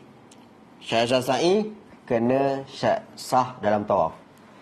Di antara syarat sah sa'i kena sah tawaf dulu. 7 pusingan dia yakin baru boleh sa'i. Amalan kawasan bertanda lampu hijau, ada Bukit Safa, Bukit Marwah. Ni ada cerita dia ketika Siti Hajar membawa anaknya. Ini isteri kepada Nabi Ibrahim AS. Nabi Ibrahim tu ada 2 isteri dia. Ada Siti Hajar, ada satu lagi. Apa? Ada lagi. Siapa nama dia? Siti Sarah. Siti Sarah ini orang Palestin. Kan? Jadi beliau pergi ke Mesir, pergi ke Palestin. Lepas tu ada Siti Hajar, sebab tak sesuai satu rumah, Nabi Ibrahim AS, Siti Hajar pergi ke Mekah dan tinggal ke Mekah. Tinggal, lepas tu tak ada duduk bersama. Nabi Ibrahim balik lagi ke Palestin. Air Siti Hajar buat macam mana? Ya Allah, ni tempat kering kontang, tak ada apa-apa pun air. Dengan gerakan kaki Nabi Ismail, waktu tu masih bayi lagi, Nabi Ismail, Siti Hajar pergi daripada Bukit Safa, Bukit Marwah cari air. Rupa-rupanya Allah tunjukkan air yang berada di kaki Nabi Ismail AS dekat situ. Di antara bukit. Saya tak sure. Antara Bukit Safa, Bukit Marwah. Kawasan bertanda lampu hijau adalah sunat untuk berlari. Sunat saja. Tapi jangan betul-betul pula lari dia. Kira kita, kalau saya bawa jemaah, saya tak lari. Sebab jemaah dia yang pelan. Syariat sa'i dilakukan selepas tawaf umrah. Bermula daripada Bukit Safa dan berakhir di Bukit Marwah. Ada genap, ada ganjil. Cukup 7 kali berulang-alik dengan yakin. Dari Bukit Safa ke Bukit Marwah dikira sekali, dan dari Bukit Marwah ke Bukit Safa dikira sekali. Hendaklah sampai ke penghujung tempat sa'i di kaki Bukit Marwah dan di kaki Bukit Safa. Tapi sekarang ni terlalu padat sangat. Kadang-kadang tak sampai kaki pun dah turun. Dan hendaklah sa'i di Batnul Wadi, tempat yang termaklum. Batnul Wadi ni, Batnul Wadi, tempat kaki itulah. Tapi tak tahu dia punya, sebab tempat tu tutup. Dulu orang boleh sentuh, tapi sekarang ditutup. Tak tahu kenapa. Banyak tempat-tempat sejarah ditutup oleh kerajaan Arab Saudi. Kadang-kadang daripada tangan manusia juga buat benda-benda tak betul. Mengekalkan niat sa'i. Bismillah. Amalan sunat sa'i dalam keadaan berwudu. Amalan sunat sa'i dalam keadaan berwudu. Laksanakan sejurus selepas mendekat tawaf. Yang ketiga, masuk ke tempat sa'i melalui pintu Safa. Dah ada dah. Semuanya dia dah ada, dia dah aturkan. Yang keempat, menaiki Bukit Safa dan Bukit Marwah bagi lelaki sahaja. Tak ada, lelaki perempuan pun boleh, tak ada masalah. Yang kelima, menghadap ke arah Kaabah sambil bertakbir dengan melafazkan takbir Bismillah, ya Allahu Akbar, Allahu Akbar, Allahu walillahil hamd. Itu sunnah. Buat tak nak buat tak ada masalah. Kalau buat dapat pahala, kalau tak buat tak ada dosa dan tak ada pahala. Biasa saja. 6. Mualat berturut-turut. Nak duduk boleh, tak ada masalah. Penat ustaz, nak duduk boleh, tak ada masalah. Tapi jangan duduk lama-lama sangat, tengok handphone, scroll sampai 1 jam. 7. Melakukan ramal berlari anak apabila sampai di kawasan yang bertanda lampu hijau. Yang ke-8, beriktibak. Yang ke-9, berjalan kaki. Ke-10, mengelakkan kesesakan di tempat sa'i. Jika berlaku kesesakan di tempat sa'i, elakkan daripada menyakiti orang lain. Biasalah macam tu kan. Kita dah lama sangat tawaf sa'i kan. Kadang-kadang ada orang ni jalan pelan, ada orang jalan cepat, ada orang bising sangat, baca takbir ramai-ramai. Kan Indonesia macam tu kan. Baca selawat. Sallallahu alaihi. Kita kata, tak apalah, biarlah jalan lah. Berdoa dan berzikir dan membaca Al-Quran. Sampai habis sa'i, boleh tidur, cukur dan boleh balik hotel. Bercukur atau bergunting, pengertian bercukur atau bergunting, menanggalkan, menghilangkan sekurang-kurangnya 3 helai. Kadang-kadang orang macam-macam. Nak gunting tu sampai 2-3 kali. Tak perlu, sekali dia cukup. Sekali tu pun dah banyak, lebih daripada 3 helai. Waktu bergunting adalah yang selepas sa'i. Rambut di kepala tidak kurang daripada 3 helai. Al-afdal bercukur bagi lelaki dan bagi wanita. Itulah. Bila jamaah dia rasa sebab benda ni afdal bercukur. Kalau pertama kali, kalau memang nak buat, jangan cukur dulu. Kalau nak buat 2-3 kali, jangan cukur. Sebab bila dia dah cukur, dia buat kedua kali, dia kena bawa pisau cukur. Itu kadang-kadang orang terlupa bawa, tak ada. Orang bawa gunting je. Gunting tak dapat. Sebab dia dah cukur. Pastikan selepas umrah, aku dah tak nak buat umrah. Contoh dah buat umrah ketiga. Ketiga tu lah baru pergi cukur semua, botak kan. Tak ada masalah. Tapi kalau masih lagi nak buat umrah, lepas tu dia dah cukur, dia esok dia kena standby lah. Tak ada masalah. Standby pisau cukur je. Sekiranya tak ada rambut, boleh melakukan pisau cukur saja. Tertib dikira sah apabila rukun umrah dilakukan mengikut susunan yang telah ditetapkan. Yang pertama, niat ihram umrah. Dah niat ihram kan? Kemudian niat di miqat. Habis niat di miqat, larangan ihram kena jaga. Habis larangan ihram kena jaga, tawaf, sa'i. bergunting dan bercukur tertib pada semua rukun. Rukun umrah yang pertama dan wajib yang lain. Yang merah tu wajib. Niat larangan ihram tu wajib. Yang lain semua rukun. Rukun kalau tak buat tak sah. Kalau wajib, kalau tertinggal kena bayar dam. Itu aja. Itu dia punya, apa orang kata, dia punya gambaran dia. Rukun tak buat tak sah. Contoh, tak ada niat, kan? Tak ada niat ihram, tiba-tiba terus buat umrah, tak sah. Contoh, buat umrah, kan? Waktu tawaf dia sakit, tak boleh buat sa'i. Tawaf dah habis, buat sa'i, dia terus bercukur. Tak sah. Sebab apa? Sebab sa'i adalah rukun umrah. Cara mengerjakan umrah. Ini di mana-mana sebelum berniat mandi sunat, memakai pakaian ihram, sembahyang sunat ihram. Di rumah pun boleh, tak ada masalah. Sembahyang sunat ihram, memakai pakaian ihram di rumah, di KLIA, di kapal terbang, tak ada masalah. Di miqat. Bila berada di miqat, niat ihram umrah, niat umrah di miqat. Ustaz, kalau yang macam aku nak pergi Madinah dulu, mandi sunat tu di sana ke ataupun di rumah? Ini sunat ikhram, kat sana lah. Dekat kat sana, dekat Madinah. Hotel lah. Di hotel atau di Masjid Bir Ali. Tak ada masalah. Kalau yang naik speed train, dia kena niat ihram ada di hotel. Itu dia. Niat ihram di hotel.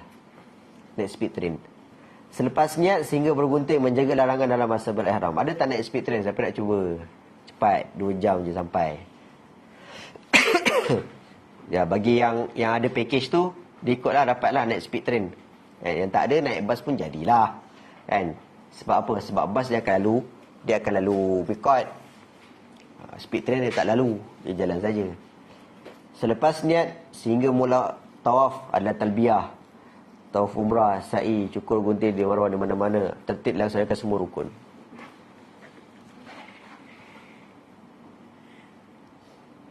Pergerakan mengerjakan umrah bagi jemaah haji yang telah berada di tanah suci. Ini tentang haji Tentang haji lain sikit. Panjang. Ini semua haji. Haji dia ada 10 sesi. Ini baru, kalau ikut tabung haji, ini baru sesi yang ke-5 tak silap. Sesi ke-6. Niat bersyarat. Niat ihram umrah bersyarat. Niat umrah yang dikaitkan dengan sesuatu. Jika terhasil sesuatu, maka terlepas daripada larangan ihram. Contoh, sahaja aku mengerjakan umrah dan aku berihram kerana Allah Ta'ala. Sekiranya aku terhalang dari haid, ketika itu aku jadi halal. Ini untuk perempuan. Tidak hanya terikat niat bersyarat kepada kes haid sahaja. Bagi kes penyakit dan sebarang halangan juga boleh diniatkan dengan cara bersyarat. Contoh, saya ada heart attack. Dia pergi juga. Doktor luluskan. Ada doktor luluskan, ada doktor tak luluskan. Dia ada heart attack, kena minta izin. Tapi sampai sana, boleh buat. Saya ada heart attack, saya kena niat bersyarat. Jadi kalau benda tiba-tiba tu datang, dah jadi halal. Ni yang penyakit, orang kata penyakit yang tempoh dia lama. Haid, tempoh dia lama, masih berhari-hari lagi. Penyakit pun sama juga. Tak hanya orang perempuan, tapi orang-orang yang berpenyakit. Aku jadi halal tu apa dia? Halal tu selesailah dia punya umrah dia. Jadi terus tahallul, terus selesai. Rukun. Sebab ada niat syarat. Tapi tak semua orang boleh buat. Tak semua niat syarat ni untuk semua orang. Hanya beberapa orang sahaja, terutama perempuan. Dalam niat bersyarat daripada Sayyidatuna Aisyah radhiyallahu taala anha. Niat bersyarat ni, itulah yang dijadikan miqat dekat Tan'im, Masjid Sayyidatuna Aisyah. Zib'ah bintu Zubair masuk ke tempat Rasulullah SAW, berkata, ya Rasulullah, sehingga melaksanakan haji. Waktu ni berada di Tan'im. Tan'im ni dia abadikan miqat. Tan'im, di nama yang lain, Masjid Sayyidatuna Aisyah. Melaksanakan haji. Tapi saya sakit. Maka Rasulullah bersabda, laksanakanlah haji. Dan bersyarat, menambahkan syarat dalam niat. Dan tempat tahallulku di mana aku terhalang. Kat situ Rasulullah suruh dia niat miqat. Keadaan niat bersyarat yang dibolehkan. niat dalam keadaan tidak berhaid, dia berniat ihram umrah dengan menyediakan syarat sekiranya aku kedatangan haid dan aku berterusan sehingga tarikh pulang, maka jadi halal lah aku. Dalam keadaan berhaid, dia berniat ihram umrah sehingga menyertakan syarat sekiranya haid aku berterusan sehingga tarikh pulang, maka jadi halal lah aku. Ini cara-cara orang kata untuk niat bersyarat lah. Keadaan niat bersyarat yang tidak dibolehkan dalam keadaan tidak berhaid. Dia baru je habis suci, lepas tu dia nak niat bersyarat tak boleh. Baru je, contoh kan. Baru 2 hari dia dah lepas haid. Lepas tu sampai umrah saya pun nak niat bersyarat. Tak. Sebab apa? Sebab dia baru habis haid. Kalau penyakit boleh, tak ada masalah. Sebab penyakit bila-bila dia datang. Kita tak tahu. Dinasihatkan niat bersyarat hanya dalam keadaan berikut. Ketika mengerjakan umrah selepas mengerjakan haji. Ketika mengerjakan umrah di luar musim haji. Peringatan. Tidak dibenarkan berniat ihram haji bersyarat kerana dibimbangi tidak mendapat haji pada tahun tersebut. Ini kerana haji terikat dengan waktu yang tertentu. Tidak dibenarkan berniat ihram haji bersyarat. Umrah bersyarat ada. Haji bersyarat ada. Sebab apa tak ada? Dibimbangi tidak mendapatkan haji pada tahun tersebut. Saya kan pakai kuota kan. Kuota kadang-kadang tak dapat. Tapi kadang-kadang Allah kalau nak pilih, Allah pilih. Macam saya, status tahun lepas dengan saya ayah saya berdua dengan ayah saya. Pergi tabung haji tak dapat-dapat. Ayah saya dah 85 tahun. Sampai bila kan? Mula kata tabung haji dia nak offer untuk orang-orang yang lanjut usia dulu. Lepas tu baru orang-orang muda. Tapi kenyataan tak dapat. Subhanallah. Setelah saya cakap tak dapat, macam mana ada hamba Allah dia offer. Tak apa, bagi kawal pasport. Bila bagi kawal pasport, rupanya beliau minta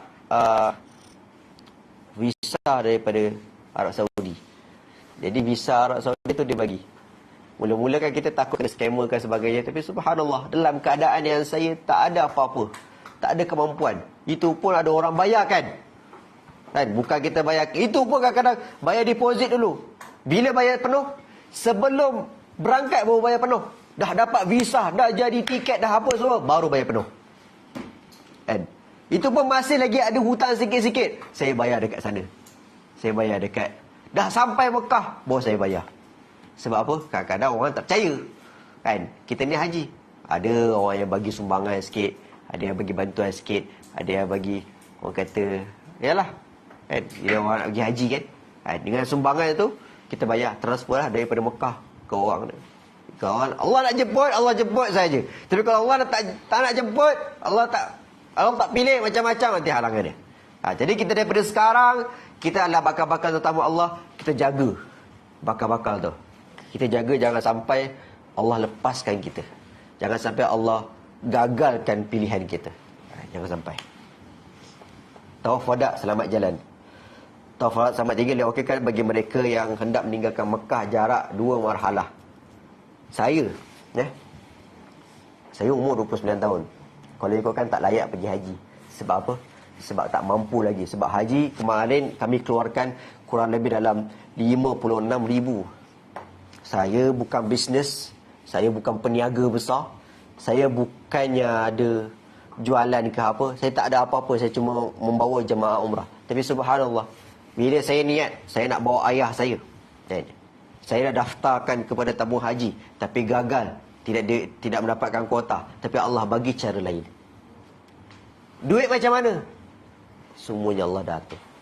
Kan? Orang yang bantu, orang yang nak sponsor, visa entah mana entah tak tahu visa tu.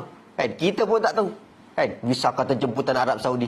Tapi memang Allah dah jemput, Allah jemput je. Visa sahaja, saya tanya, visa sahaja RM30,000. Visa sahaja.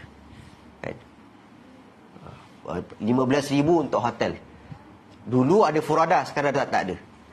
Dulu ada furada, sekarang tak ada. Sekarang ada mujamalah. Mujamalah ni dia distrik sikit, diketat. Dia dapat visa, dia tak akan keluar visa kalau tak beli hotel. Beli hotel baru keluar visa. Tak ada beli hotel, tak ada keluar visa. Jadi hotel dengan visa 45,000. 30 visa, 15,000 hotel. Yang lebih dia duit tiket 11,000. Jadi ada 56. Tiket kemarin kami beli on the spot. Kami ayah saya pergi. Mak lain dah pergi sebulan dah. At least orang dah pergi 2 minggu. Saya pergi bila? 2 hari sebelum wukuf. Saya sampai, buat umrah, tamatuk, balik hotel, esok pergi wukuf. Macam mana Allah tarik hamba tu sampai kan, dengan apa cara sekalipun. Kalau Allah dah jemput, Allah jemput. Sebab tu bila kita pergi umrah haji ni kan, jangan anggap ini perjalanan holiday. Oh, saya mampu, saya mampu kan. Berapa banyak orang yang mampu tapi dihalangi oleh Allah Subhanahu Wa Taala. Ada satu jemaah pasport dia hilang. Sebelum pergi pasport hilang. Tu tak jadi. Tiket dah ada, semua dah ada. Sampai airport, buka beg. Aku letak pasport dekat sini. Sampai hilang. Tak jadi pergi. Tiket burn. So, tapi visa masih ada lagi lah. Visa masih ada. Ni ceritanya kalau Allah nak jemput, Allah jemput. Kalau Allah tak jemput macam-macam sekalipun, Allah tak akan jemput. Sebab tu kita jaga. Jaga hati kita dengan Allah. Jaga hubungan kita dengan Allah. Jaga bakal-bakal sebagai kita sebagai tetamu Allah Subhanahu Wa Taala. Hukum tawaf wada yang wajib bagi orang yang akan bermusafir meninggalkan Mekah. Orang yang meninggalkan Mekah atau bermukim di luar tanah haram selama 4 hari atau lebih. Orang yang meninggalkan tawaf wada tanpa uzur yang dibenarkan syarat, dia kenakan dam. Bayar dam je lah. Kalau tak nak bayar tawaf wada. Uzur syar'i daripada tawaf wada. Perempuan datang haid tak payah tawaf. Perempuan yang datangi istihadah. Orang yang luka, berdarah banyak, kemalangan, orang yang tidak mendapatkan air, tak dapat mengangkat hadas besar, sebab tak ada air. Tapi jarang sekali tak ada air. Tapi kalau ada, kita ingat benda ni uzur syar'i. Orang yang takut terancam nyawa, kehormatan diri dan harta benda, bawa duit banyak-banyak, nanti kalau tahu nanti ada orang ambil macam mana, tak ada masalah. Orang yang takut ditinggalkan rakan seperjalanan, nanti kalau buat tawaf wada 70 singa, nanti pas dah jalan, tak payah. Orang yang berpenyakit salasul baul, kencing tidak lawas. Orang yang dipaksa meninggalkan tawaf, kes kecemasan. Kecemasan tu apa? Orang meninggal, kena pergi hospital dekat Jeddah, pergi tak ada masalah. Orang yang takut kepada peminta hutang, dalam keadaan tidak berupaya membayar hutang, nanti kalau aku tawaf nanti mesti ada orang fulan-fulan ni akan minta hutang. Orang yang terpaksa dipimpin atau diusung, ada uzur. Orang yang dalam rawat terapi. Rawat terapi tu apa? Dalam ICU ke apa ke, tak boleh pergi. Petugas yang kerap keluar masuk Mekah dan kena tugas mengurus jemaah haji. Ada nak tanya?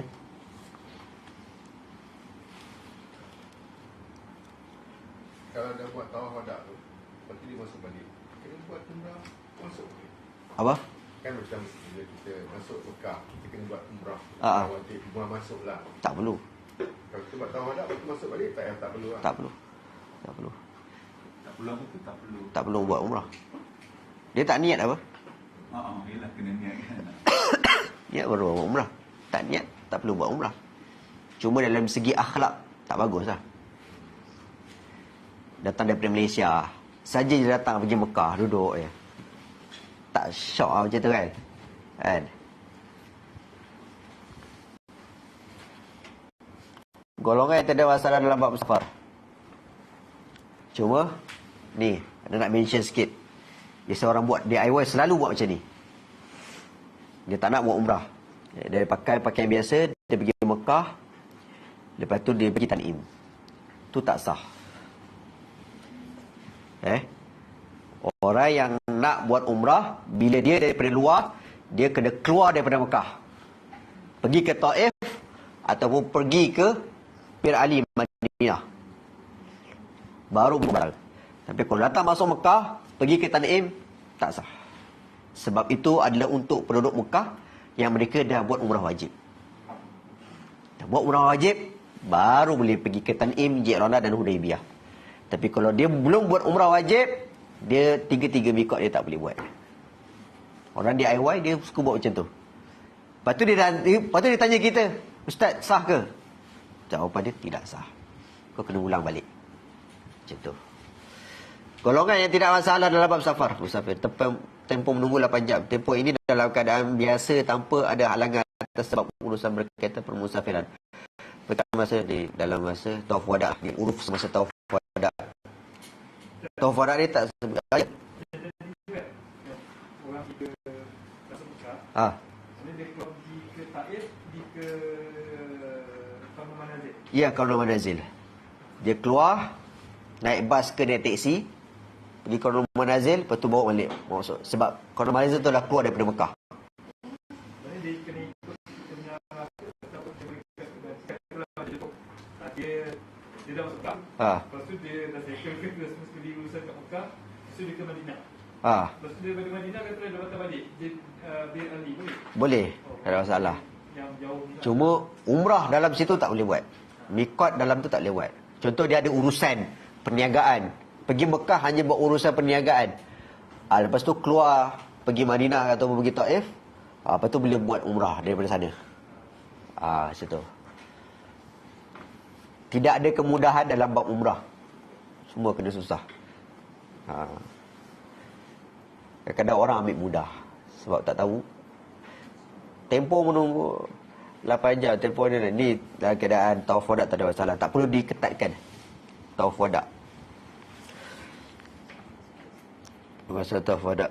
Persiapan surat tawaf wada. Dapatkan maklumat penerbangan pulang dari Hotel Jabal Aktab ke Malaysia. Persiapan dan kemaskinan semua barang keperluan. Beg bagasi dibawa ke lobi, berwuduk pergi tawaf wada. Tidak perlu memakai pakaian ihram, ya. Tidak perlu. Itu dulu ya. Tawaf wada tak dulu punya rule, undang-undang, kalau nak pergi ke Kaabah boleh pakai pakaian biasa. Tapi sekarang nak pergi tawaf depan Kaabah kena pakai ihram. Tidak perlu keluar ke miqat. Sebab tawaf wada adalah tawaf untuk selamat tinggal. Niat tawaf wada, sebelum tawaf wada disyariatkan, lafazkan, ya Allah, aku hendak tawaf ke Baitullah Al-Haram, tujuh pusaka kerana Allah Ta'ala. Memudahkanlah bagiku, terimalah daripada aku kerana Allah Ta'ala. Tidak boleh lakukan kecuali setelah sempurna melakukan tawaf rukun. Ini penting. Kan? Kalau tak selesai rukun umrah dia, maka tidak boleh tawaf wada. Hendaklah bersegera meninggalkan Mekah kecuali kerana perkara berkaitan solat ataupun perjalanan. Perkara yang boleh lakukan selepas tawaf wada semasa berada dalam Masjidil Haram: menunaikan solat sunat tawaf, mengucap Hajarul Aswad, minum air Zam-Zam, berdoa, menunaikan solat fardu, menggambar atau mengambil gambar adalah lebih baik. Jika tidak mengambil gambar atau tidak mengambil gambar, lebih baik tidak mengambil gambar. Nak ambil tak ada masalah. Perkara yang boleh lakukan selepas tawaf wada: makan minum di hotel, qada hajat, mandi, zikir, mengambil beg, mencari isteri saudara, mengangkat barang-barang, tidur dalam bilik hotel, melawat pasangan, saudara waris. Jangan sampai kita berbeli belah, duduk shopping center. Nak beli sebelum tawaf wada, belilah macam-macam nak beli kan. Kita boleh orang kata berjalan-jalan di Mekah, tapi bukan untuk bersenang-senang ataupun melepak-lepak, tidak. Perkara yang boleh lakukan selepas tawaf wada sebab urusan berkaitan dengan perjalanan sama: bersedekah ketika menunggu kedatangan kenderaan, membayar dam walaupun begitu, menunaikan solat fardu di hotel berkaitan dengan berimamkan imam Masjidil Haram. Dah habis. Pelaksanaan tawaf wada, perkara yang tidak digalakkan selepas tawaf wada: berlengah-lengah di Masjidil Haram, duduk tengok orang tawaf, tu berlengah-lengah. Bersedekah, oh iyalah, berlengah-lengah sehingga menyebabkan perjalanan jemaah haji terganggu kerana menunggu kepulangan jemaah tersebut. Tak sesuai kan, membuatkan orang tunggu-tunggu. Bersedekah semasa dalam Masjidil Haram atau dalam perjalanan balik ke bangunan penginapan. Jika bersedekah sambil berjalan tidak tercela, maka tidak batal. Perkara yang tidak digalakkan selepas tawaf wada: memberi barangan tiada kaitan dengan keperluan. Beli je, nampak ni cantik beli, lepas tu cantik beli. Tidak digalakkan mengambil gambar semasa dalam perjalanan ke bangunan penginapan. Ziarah Madinah dah habis. Ada nak tanya tentang hukum hakam saja?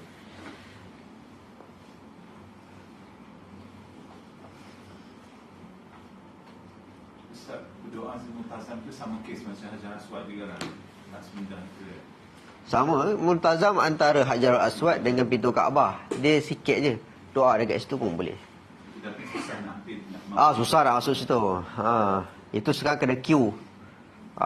Sekarang macam-macam undang-undang dekat dalam Masjidil Haram dah buat. Nak masuk Hijr Ismail, nak masuk yalah, multazam tu kena queue sekarang. Cuma yang tak ada queue tu Hajarul Aswad. Main masuk aja. Sekarang macam-macam undang-undang ada dalam tu. Semua dah sekarang wheelchair dah tak boleh masuk Dulu 2012 wheelchair boleh masuk, sekarang wheelchair dah tak boleh masuk. Pastikan yang wheelchair kena bayar upah. Kemudian ihram. Sekarang baju biasa tak boleh masuk, kena pakai ihram.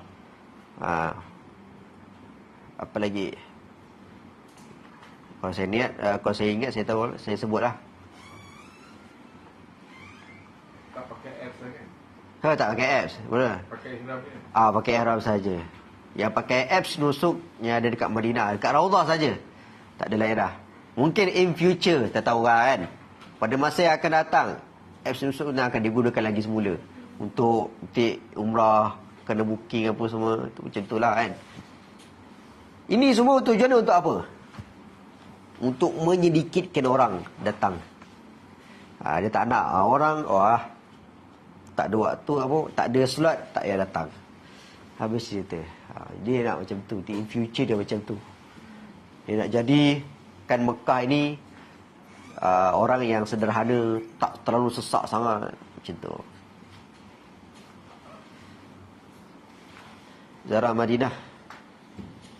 Ustaz, ya. Ustaz ini macam sama-sama. Saya dah sembang dengan orang tua.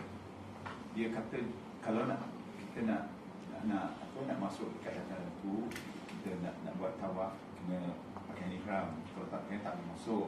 Tapi ada kes, saya macam tadi balik Ustaz, ada kes orang tu, ada kes ke orang nak masuk tapi dia tak buat tawaf. Ada?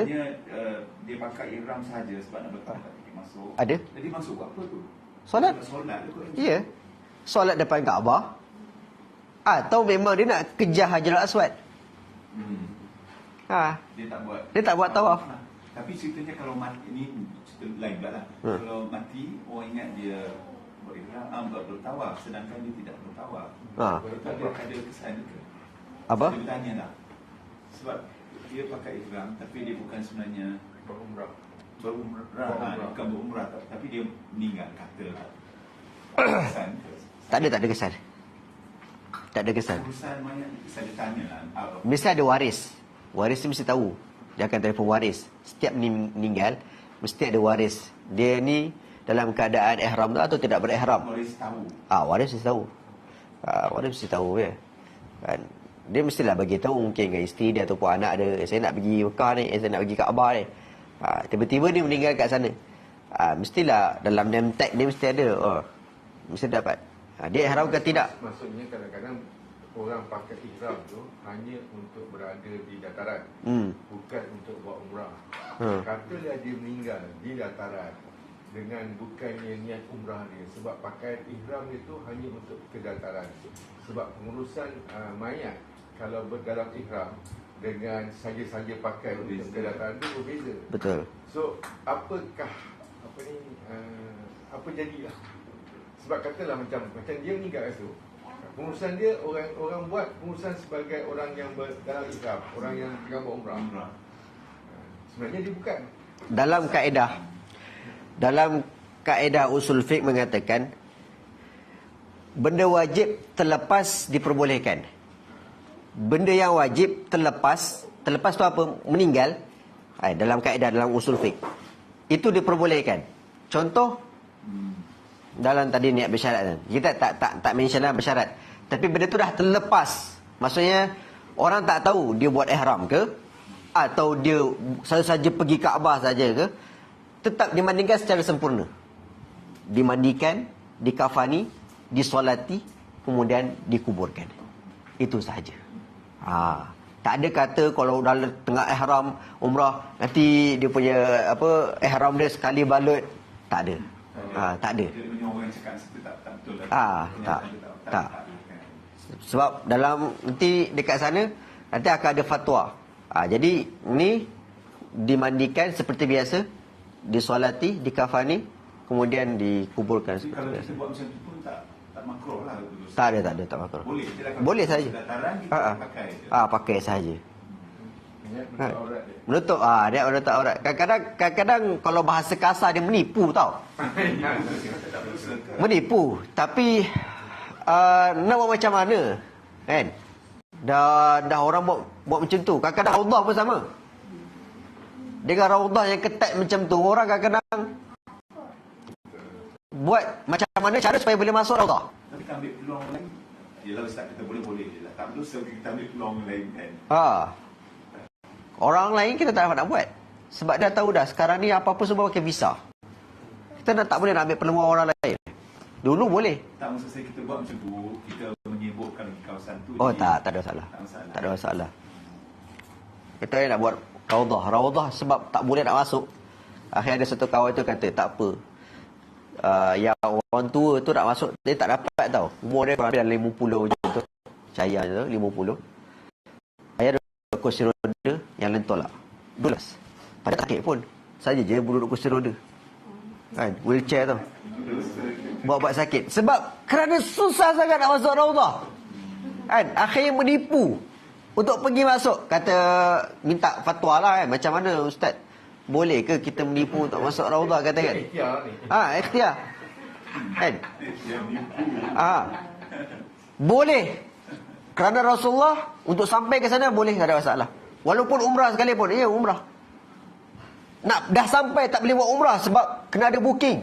Macam mana cara sekalipun kena buat. Kan? Supaya lepas benda tu. Jangan sampai tak lepas. Jadi akhirnya jemaah ramai. Akhirnya 5 wheelchair dekat situ. Semua wheelchair 5 tolak. Semua lepas. Kan? Bila wheelchair dia jaranglah dia tengok apps. Dia tak tengok apps. Dia ada special line. Dia ada special line untuk masuk wheelchair. Dengan dia orang yang orang tolak semua lepas. Padahal semua tak ada booking. Bukan tak ada booking, kita dah booking tak boleh. Tapi kalau dia takkan tertahu ya. Banyak kalau tertahu keluar. Tak kasi masuk. Dia halau je. Kalau tak dapat masuk, tak lepas pintu masuk tu, tak dapat. Tak dapat. So tak balik, tak ada masalah. Usaha. Tapi biasa pintu masuk tu dah tak ada benda lah. Dah tak ada. Ni kelebihan solat di Masjid Nabawi. Salatu fi masjid hadza khairun min alfi salah fi ma siwahu. Ini 1000 kalau Masjid Nabawi. Kalau Masjidil Haram 100,000. Rugi kalau duduk solat dalam bilik. Sangat-sangat rugi solat dalam bilik. Kadang orang Indonesia banyak kan, dia tak tahu solat tak apalah. Solat kat dalam bilik pun tanah haram juga. Dia tak tahu. Solat di Masjidil Haram itu 100 kali lipat. Bila sebut Masjidil Haram ni dalam masjid kan. Kawasan lah. Wah, nak masuk lagi afdal. Tapi kalau tak dapat masuk di kawasan itu pun dah kira dah kawasan masjid. Jangan sampai kita duduk dekat dalam bilik. Masjid Nabawi pun sama ke? Masjid Nabawi pun sama. Kat Payung pun masih. Masih kat payung lagi. Lebih afdal lagi bawa diri ke dalam. Di dalam Madinah Allah bagi kelebihan satu lagi tempat. Dia setanding dengan orang yang mengerjakan haji dan umrah. Apakah itu? Masjid Quba. Man ata Quba. Man tatahara min baitihi. Siapa yang bersuci dari rumah, daripada hotel. Summa ata Quba, kemudian datang Masjid Quba. Wa salat rakaatain, 2 salat. Falahu ka ajri umrah. Dia berhak mendapatkan orang seumpama mengerjakan umrah. Nikmat mana yang kamu dustakan? Ini penduduk ahli Madinah. Keistimewaan yang cukup besar. Sebab apa? Sebab Quba itu masjidnya yang membina daripada tangannya Rasulullah SAW. Sehingga diabadikan dalam Al-Quran. Ussisa ala taqwa min awwali yawmin ahaqqu an taquma fi. Tempat yang didirikan daripada orang yang berkemuliaan Rasulullah. Min awwali yawm, daripada mula kedatangan Rasulullah, ahaqqu an taquma fi, yang berhak untuk dibangun. Tu Quba. Sekarang diperluaskan lagi, dicantikkan lagi. Subhanallah. Setiap pagi mesti ramai. Sebelah Masjid Quba tu ada perigi Izik, tapi tak tahu dia tutup atau dia buka. Asal ditutup lagi, masih ada lagi renovation. Itu pun tetap tempat mulia juga. Perigi itu pernah dijadikan tempat mandi Rasulullah SAW. Objektif ziarah Madinah memberi kefahaman. Kedua, sebagai tanda terima kasih, beramal dengan syariat dibawa oleh Rasulullah SAW. Di Mekah, perasaan kita dengan Allah begitu keras. Ada yang menangis, ada yang tak menangis. Yang tak menangis tu sebab apa? Sebab tak kenal. Kalau yang menangis sebab apa? Sebab dia sedar. Kalau dekat Madinah, dia kena menangis. Sebab apa? Sebab ini berkaitan dengan pengorbanannya Rasulullah untuk umat. Jaranglah orang tak menangis. Amaran atau ancaman. Sebab apa tak menangis? Sebab dalam hati tidak ada zikir, tak pernah zikir, tak pernah selawat, tak pernah apa. Dia rasa macam biasa aja. Ustaz kata 90% menangis, lebih kurang tak? Kalau daripada sekarang dia dah ubah. Dia selalu talbiyah, selalu selawat, selalu dengar cerita Rasulullah, selalu hadir majlis ilmu, selalu amalkan sunnah-sunnah Rasulullah. Dia selalu sebut-sebut. Bila selalu sebut, sampai akan terasa. Sayyidina Ali bin Abi Talib radhiyallahu ta'ala anhu qala Nabi sallallahu alaihi wasallam al-madinatu haramun ma baina 'ain wa thawr. Ain dengan thawr ni antara batasan tanah haram. Gunung Ain dengan gunung Thawr. Faman ahdasa fiha hadatsan, orang yang buat benda jahat, fa alaihi la'natullah wal malaikati wan nas ajma'in. Ini kat Madinah. Kat Mekah lagi asyad, lagi keras. Apa kata Rasulullah? Man hajja hadzal bait, barang siapa yang datang buat ibadah. Hajjah ni bukan haji. Hajjah ini hajjah buat ibadah, hajjah atau umrah. Tak kisahlah dia tak buat haji tak umrah, tapi dia datang untuk buat ibadah. Falam yarfus walam yafsuq. Dia tidak ada ucapan, dia tidak ada buat benda-benda tak elok. Raja'a ka yaumin waladathu ummu. Dia pulang dalam keadaan dia tidak membawa, seperti bayi yang tidak buat dosa.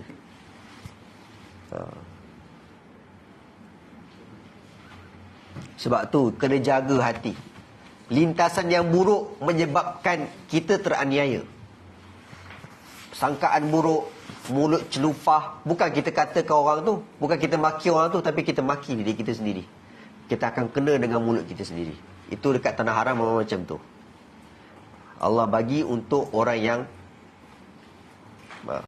yang cakap buruk, bukan cakap orang, cakap diri dia sendiri. Syaitan banyak ke? Soalan tak betul. Syaitan dekat mana-mana ada. Syaitan kat tanah haram pun ada, kan? Macam-macam. Terpulang kepada diri masing-masing. Saya tak berani nak cerita tentang tanah haram, kan? Orang kalau dia pergi baik, dia pulang jadi lebih baik lagi. Allah ubah dia lebih baik. Tapi kalau pergi dia niat macam-macam, dia pulang, kalau dia niat jahat, dia balik lagi tambah jahat. Itu dia punya kesan. Tanah haram macam tu.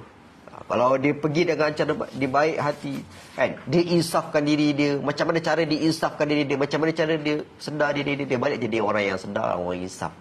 Tapi kalau terlintas cepat-cepat istighfar, tak ada masalah. Itulah kan. Dia teringat benda-benda tak elok, dia istighfar. Dia rasa benda tak elok, dia rasa benda tak bagus, istighfar. InsyaAllah benda tu, orang kata Allah jagalah. Kalau dalam keadaan biasa tu, kalau orang tu iman lagi kuat, syaitan lagi besar. Ya. Jadi kita yang tak kuat iman ni, kalau pergi tempat yang macam tu, syaitan lagi besarkah contohnya, kan?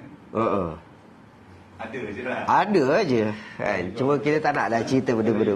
Ridha saja. Ridha. Selain istighfar, kita kena terima apa yang disediakan oleh pihak layanan di sana. Contoh kadang-kadang benda-benda remeh, kan? Kenapa ni bilik tak bersih, kan?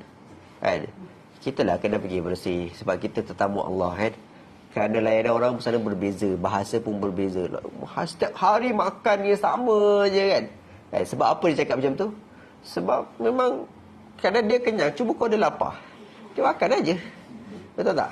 Sebab dia kenyang, dia cakap lah macam-macam lah, makanan tak sedap lah, inilah itulah, kan? Ini semuanya adalah liku-liku dalam perjalanan ibadah umrah seperti itu. Ziarah Madinah, hukum sunat ziarah Masjid Nabawi, makam-makam Rasul, makam sahabat, Raudah, perkumpulan Al-Baqi', tempat ziarah Masjid Quba, Masjid Qiblatain, Syuhada Uhud, Masjid 7 dan lain-lain. Dia kata tidak termasuk laman Masjid Nabawi. Yang mana? Yang mana? Semayang di Masjid Nabawi yang gandaan dia 1000 kali. Yang mana? Yang kelebihannya kat bawah kelebihan. Sembahyang di Masjid Nabawi di dalam masjid mendapatkan gandaan 1000 kali ganda. Tidak termasuk laman Masjid Nabawi. Tiada solat-solat tahiyatul masjid. Dah, di luar memang dah tak ada tahiyatul masjid. Tak, yalah, maknanya ganjarannya dia kata 1000 kali itu pun kan, yang sepahamannya masuk kawasan masjid. Tanah haram lah. Orang tak masuk kawasan Masjid Nabawi tu, yang dalam pagar tu, bawah payung tu, itu bukan dikira masjid. Itu bukan kira masjid, itu halaman. Maknanya 1000 kali itu di dalam masjid. Di dalam masjid lah. Tapi ini sekedar pahala kan. Orang kata pahala kadang-kadang orang penting. Itu hak Allah, betul lah. Betul. Itu hak Allah. Allah nak bagi sesuai kepada ketulusan hati masing-masing. Dia tulus, ikhlas, cukup aja dalam masjid tu. Kita cubalah. Cuba Orang solat kat luar tu sebab terlambat. Itu confirm sebab terlambat, tak boleh masuk. Ataupun memang dia tak nak masuk. Dia memang nak tengok keadaan suasana pun sama juga. Tapi tak menghilangkan pahala yang ada. Tetap aja kalau Allah nak bagi. Sebab yang kita duduk kat luar pun tempat-tempat yang pernah Rasulullah jejak. Katakan para ulama', saya bila bawa orang pergi umrah, dah habis sa'i, dah habis tahallul, jamaah, saya bawa ke tempat rumah Sayyidatuna Khadijah Al-Kubra radhiyallahu taala anha, dekat dengan Bukit Marwah tu, dekat sebelah toilet, sebelah toilet. Dia sampai sekarang ada pagar lagi, ada pagar macam kon-kon macam tu. Kata ulama, kalau Rasulullah duduk 2 jam saja, dah cukup dah tempat tu menjadikan asbab doa dia makbul. Ini bagaimana kalau Rasulullah duduk dekat tempat tu selama 25 tahun dengan Sayyidatuna Khadijah Al-Kubra radhiyallahu taala anha. Macam-macam peristiwa terjadi, dan turunnya wahyu, masuk Islam, kumpulnya para sahabat, Rasulullah lari, Rasulullah letak pasir dekat atas kepala. Itu semua terjadi dekat rumah tu. 25 tahun. Cakap ini keberuntungan yang luar biasa. Sangat-sangat beruntung bila jasad kita semuanya kita pernah sampai di sini. Kita nak, walaupun kalau doa tak diterima sekalipun, tapi jasad kita menjadi saksi tempat kita dah pernah ziarah. Kan? Kita nak jasad ni jadi saksi. Sebab apa? Sebab nanti kita tak tahu kita ni masuk surga ke neraka. Kaki kita penuh dengan dosa, mata kita penuh dengan dosa, tangan kita penuh dengan dosa. Bila kita sentuh, kita injak, pijak, kita berdoa. Apalagi orang yang tidur dekat masjid, kan? Masjid Nabawi ke Masjidil Haram, tempat tidur tu akan jadi saksi. Ni orang fulan-fulan ni pernah tidur dekat masjid. Maka ringankanlah siksa dia. Kita nak macam tu ya, kan? Masalah Allah terima atau tidak, tak ada masalah. Ya. Perkara yang dilarang semasa tawaf wada. Perkara yang dilarang selepas tawaf wada. Satu lagi, ustaz cakap tak perlu buat tawaf wada kalau umrah. Tawaf wada hanya wajib kalau buat haji je. Betul ke? Tawaf wada, saya nak bagi tahu, tawaf wada di antara wajib haji dan umrah. Di antara wajib. Wajib ini kalau buat terlepas daripada dam. Kalau tak buat, dia kena bayar dam. Itu tawaf wada. Tadi apa lagi? Selepas tawaf wada ya. Perkara-perkara yang dilarang selepas tawaf wada. Perkara-perkara yang dilarang selepas tawaf wada tidak sekeras yang mana mereka ceritakan. Tak boleh makan, tak boleh minum, tidak. Tawaf wada bila masa dia nak keluar daripada Mekah hari itu. Bukan esok, bukan lusa. Tapi hari itu, tak kisahlah. Dia buat tawaf wada pagi, dia nak keluar malam, boleh. Kan? Tawaf wada sebelum subuh. Contoh, sebelum solat fajar. Nak keluar pukul 8 pagi. Boleh. Tak ada masalah. Kan? Tawaf wada malam. Esok subuh nak keluar dah. Tak ada masalah. Tak ada masalah. Yang masalahnya bila tawaf wada nanti 2 hari lagi, lusa nanti baru nak keluar, tu tak boleh. Lusa lepas tawaf wada kita boleh sembahyang kat masjid. Boleh sembahyang kat masjid. Cuma tidak boleh melambat-lambatkan sehingga menyebabkan orang lain terganggu dengan kelengahan kita, kan? Kelambatan kita. Yang mana orang ni, kan? Nak pergi Madinah dah, tunggu satu orang ni. Kau pergi mana? Aku duduk kat masjid nak cari Hajar Aswad. Ini dah melengah-lengahkan jemaah yang lain. Itu tawaf wada. Tidak seperti yang mereka ceritakan tak boleh. Cuma yang tak boleh tu apa? Macam tadi beli-beli kan? Beli benda yang tak perlu tapi beli. Kalau benda yang perlu, yang mustahak, contoh dia, aku nak pergi nak beli air, nanti haus, boleh, tak ada masalah. Ini yang dimaksudkan adalah beli-beli tu apa? Lepak, minum Starbucks, pergi McDonald, jalan-jalan ke atas, kau tower clock tu. Padahal dia dah tawaf wada. Tu tidak boleh. Ya. Tawaf wada di antara wajib haji dan umrah. Di antara wajib haji dan umrah, kalau ditinggalkan sengaja atau tidak, maka dia dikenakan dam, kena bayar. Kan? Kena bayar. Tawaf wada ni ada juga dia punya keringanan dia, keringanan. Di antara kecemasan, tadi kita dah sebutkan kan, kecemasan dia ada keringanan. Ada sakit. Tak payahlah. Ustaz, niat iktikaf tu wujud macam masjid kita juga kan? Kita masuk masjid ni. Betul. Jadi, kalau Masjid Haram tu keadaan macam mana kita niat iktikaf? Yang saya tak pandai dah, tapi saya faham iktikaf tu macam kita nak lama kat situ. Keistimewaan iktikaf ketika berada di Masjidil Haram adalah tawaf sunat. Puasa masuk saja kita niat Terus buat tawaf sunat. Itu paling afdal iktikaf. Merangkumi iktikaf. Sunat tadi. Betul. Solat. Tak seperti masjid yang lain. Buat sunat. Tawaf sunat. Tawaf sunat. Duduk dalam tu. Habis duduk. Macam kita kalau masjid ini kita masuk, kita niat apa tahiyyat masjid, kita niat ada kata sunat tawaf dalam sekali kat sana. Berapa? Kalau misal kata ustaz kata masuk, kita tak buat solat tahiyyat masjid, kita tawaf tu. Tak masalah. Jadi yang kata solat 4-5 solat yang boleh disentuh tu tak berlaku dah. Tak berlaku. Tapi tak apalah kan. Tak ada salah. Apa-apa amal ibadah bila berada di sana lebih besar pahalanya. Jadi asal masuk saja kita buat tawaf sunat. Asal masuk je buat tawaf sunat. Itu keistimewaan Masjidil Haram. Cuma sekarang ni pasal tak boleh dekat dataran tu kan. Jadinya kena tingkat atas tu tahulah sikit nak tawaf sunat tu. Dekat kita kat atas tawaf. Kalau tak pakai ihram kan. Dia challenge dia kat situ lah. Betul. Dia lebih jauh lagi. Kalau macam dulu sebelum Covid tu okey. Kita boleh tawaf dekat je kan. Tapi boleh je kalau kita nak tawaf. Maknanya kalau kita fit, kita sihat, kita nak boleh kan. Tapi kalau nak buat macam biasa, kita masuk kita solat, itu boleh lah, kita tawaf sunat lagi, kita boleh je kan? Boleh. Tapi kalau dah tawaf sunat, dia kena sempurnakan 70% lah. Dah start kena habis. Kena habiskan lah. Apa lagi? Ada pertanyaan lagi? Sebelum kita selesaikan.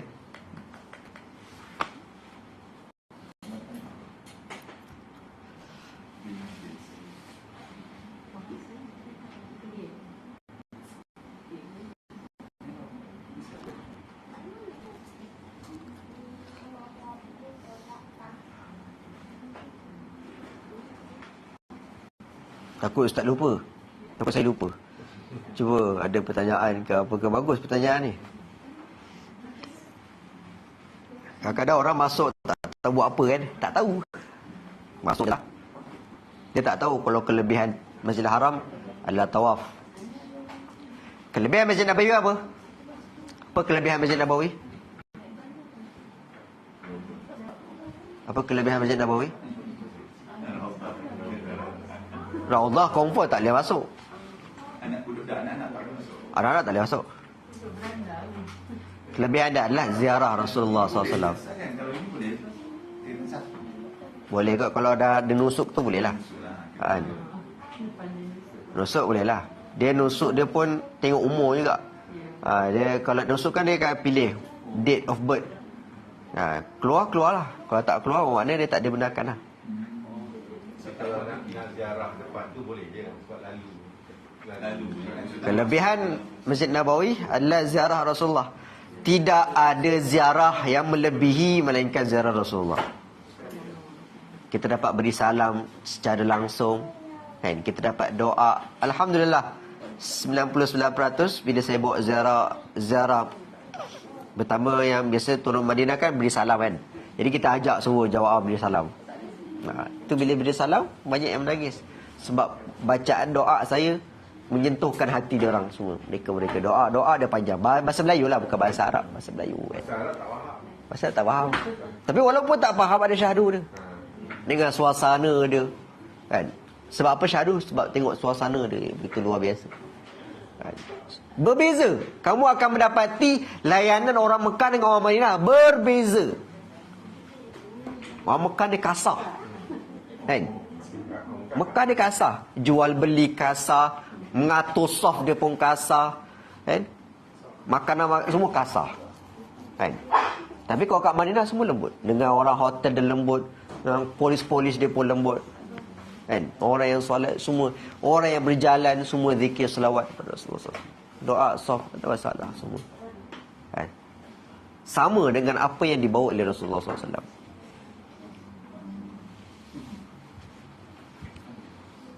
Apa lagi?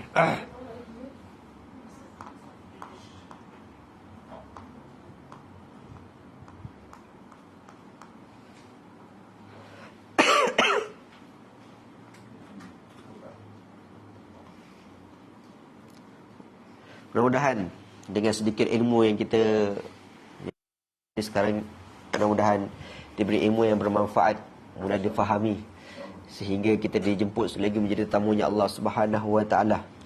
Mudah-mudahan apa yang kita nak, apa yang kita doa kita, harapan kita semoga diterima oleh Allah Subhanahu Wa Taala. Bismillahirrahmanirrahim. Alhamdulillahirabbil alamin. Wassalatu wassalamu ala sayyidina Muhammad wa ala alihi wasallam. Allahumma ighfir dzunubana wastur uyubana wa tahhir qulubana wa hasin akhlaqana wa aslih halal arzaqana. Ya Rabb salli ala Muhammad, ya Rabb ballighna nazur ya Rabb. Allahumma rzuqna iman wa taqwa wa sihha wa salamah. Allahumma inna nas'aluka ziyadatan fid din wa barakatan fil umri wa sihhatan wa sa'atan wa tawbatan qabla wa rahmatan wa maghfiratan ba'da al-maut wa 'afwan lil hisab wa aman lil 'adab wa nasr wa rzuqna nazara ila wajhika karim.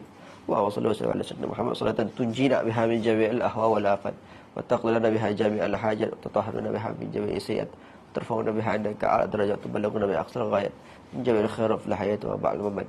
ربنا آتنا في الدنيا حسنة وقنا عذاب النار. اللهم يا ميسر كل عسر ويجابر كل كسر وصحب كل فرد ويا مغني كل فقير ويا مقوي كل ضعيف ويا من كل واخف يسر علينا كل عسر وتيسر وسع عليك يسر. اللهم يا من لا يحتاج إلى البيع والتفسير حاجاتنا كثيرة وأنت عليم بها وخبير. ربنا آتنا في الدنيا حسنة وفي الآخرة حسنة وقنا عذاب النار. وصلى الله على سيدنا محمد وعلى آله وسلم. سبحان ربك رب العزة عما يصفون وسلام على المرسلين الحمد لله رب العالمين. تقبل الله منكم.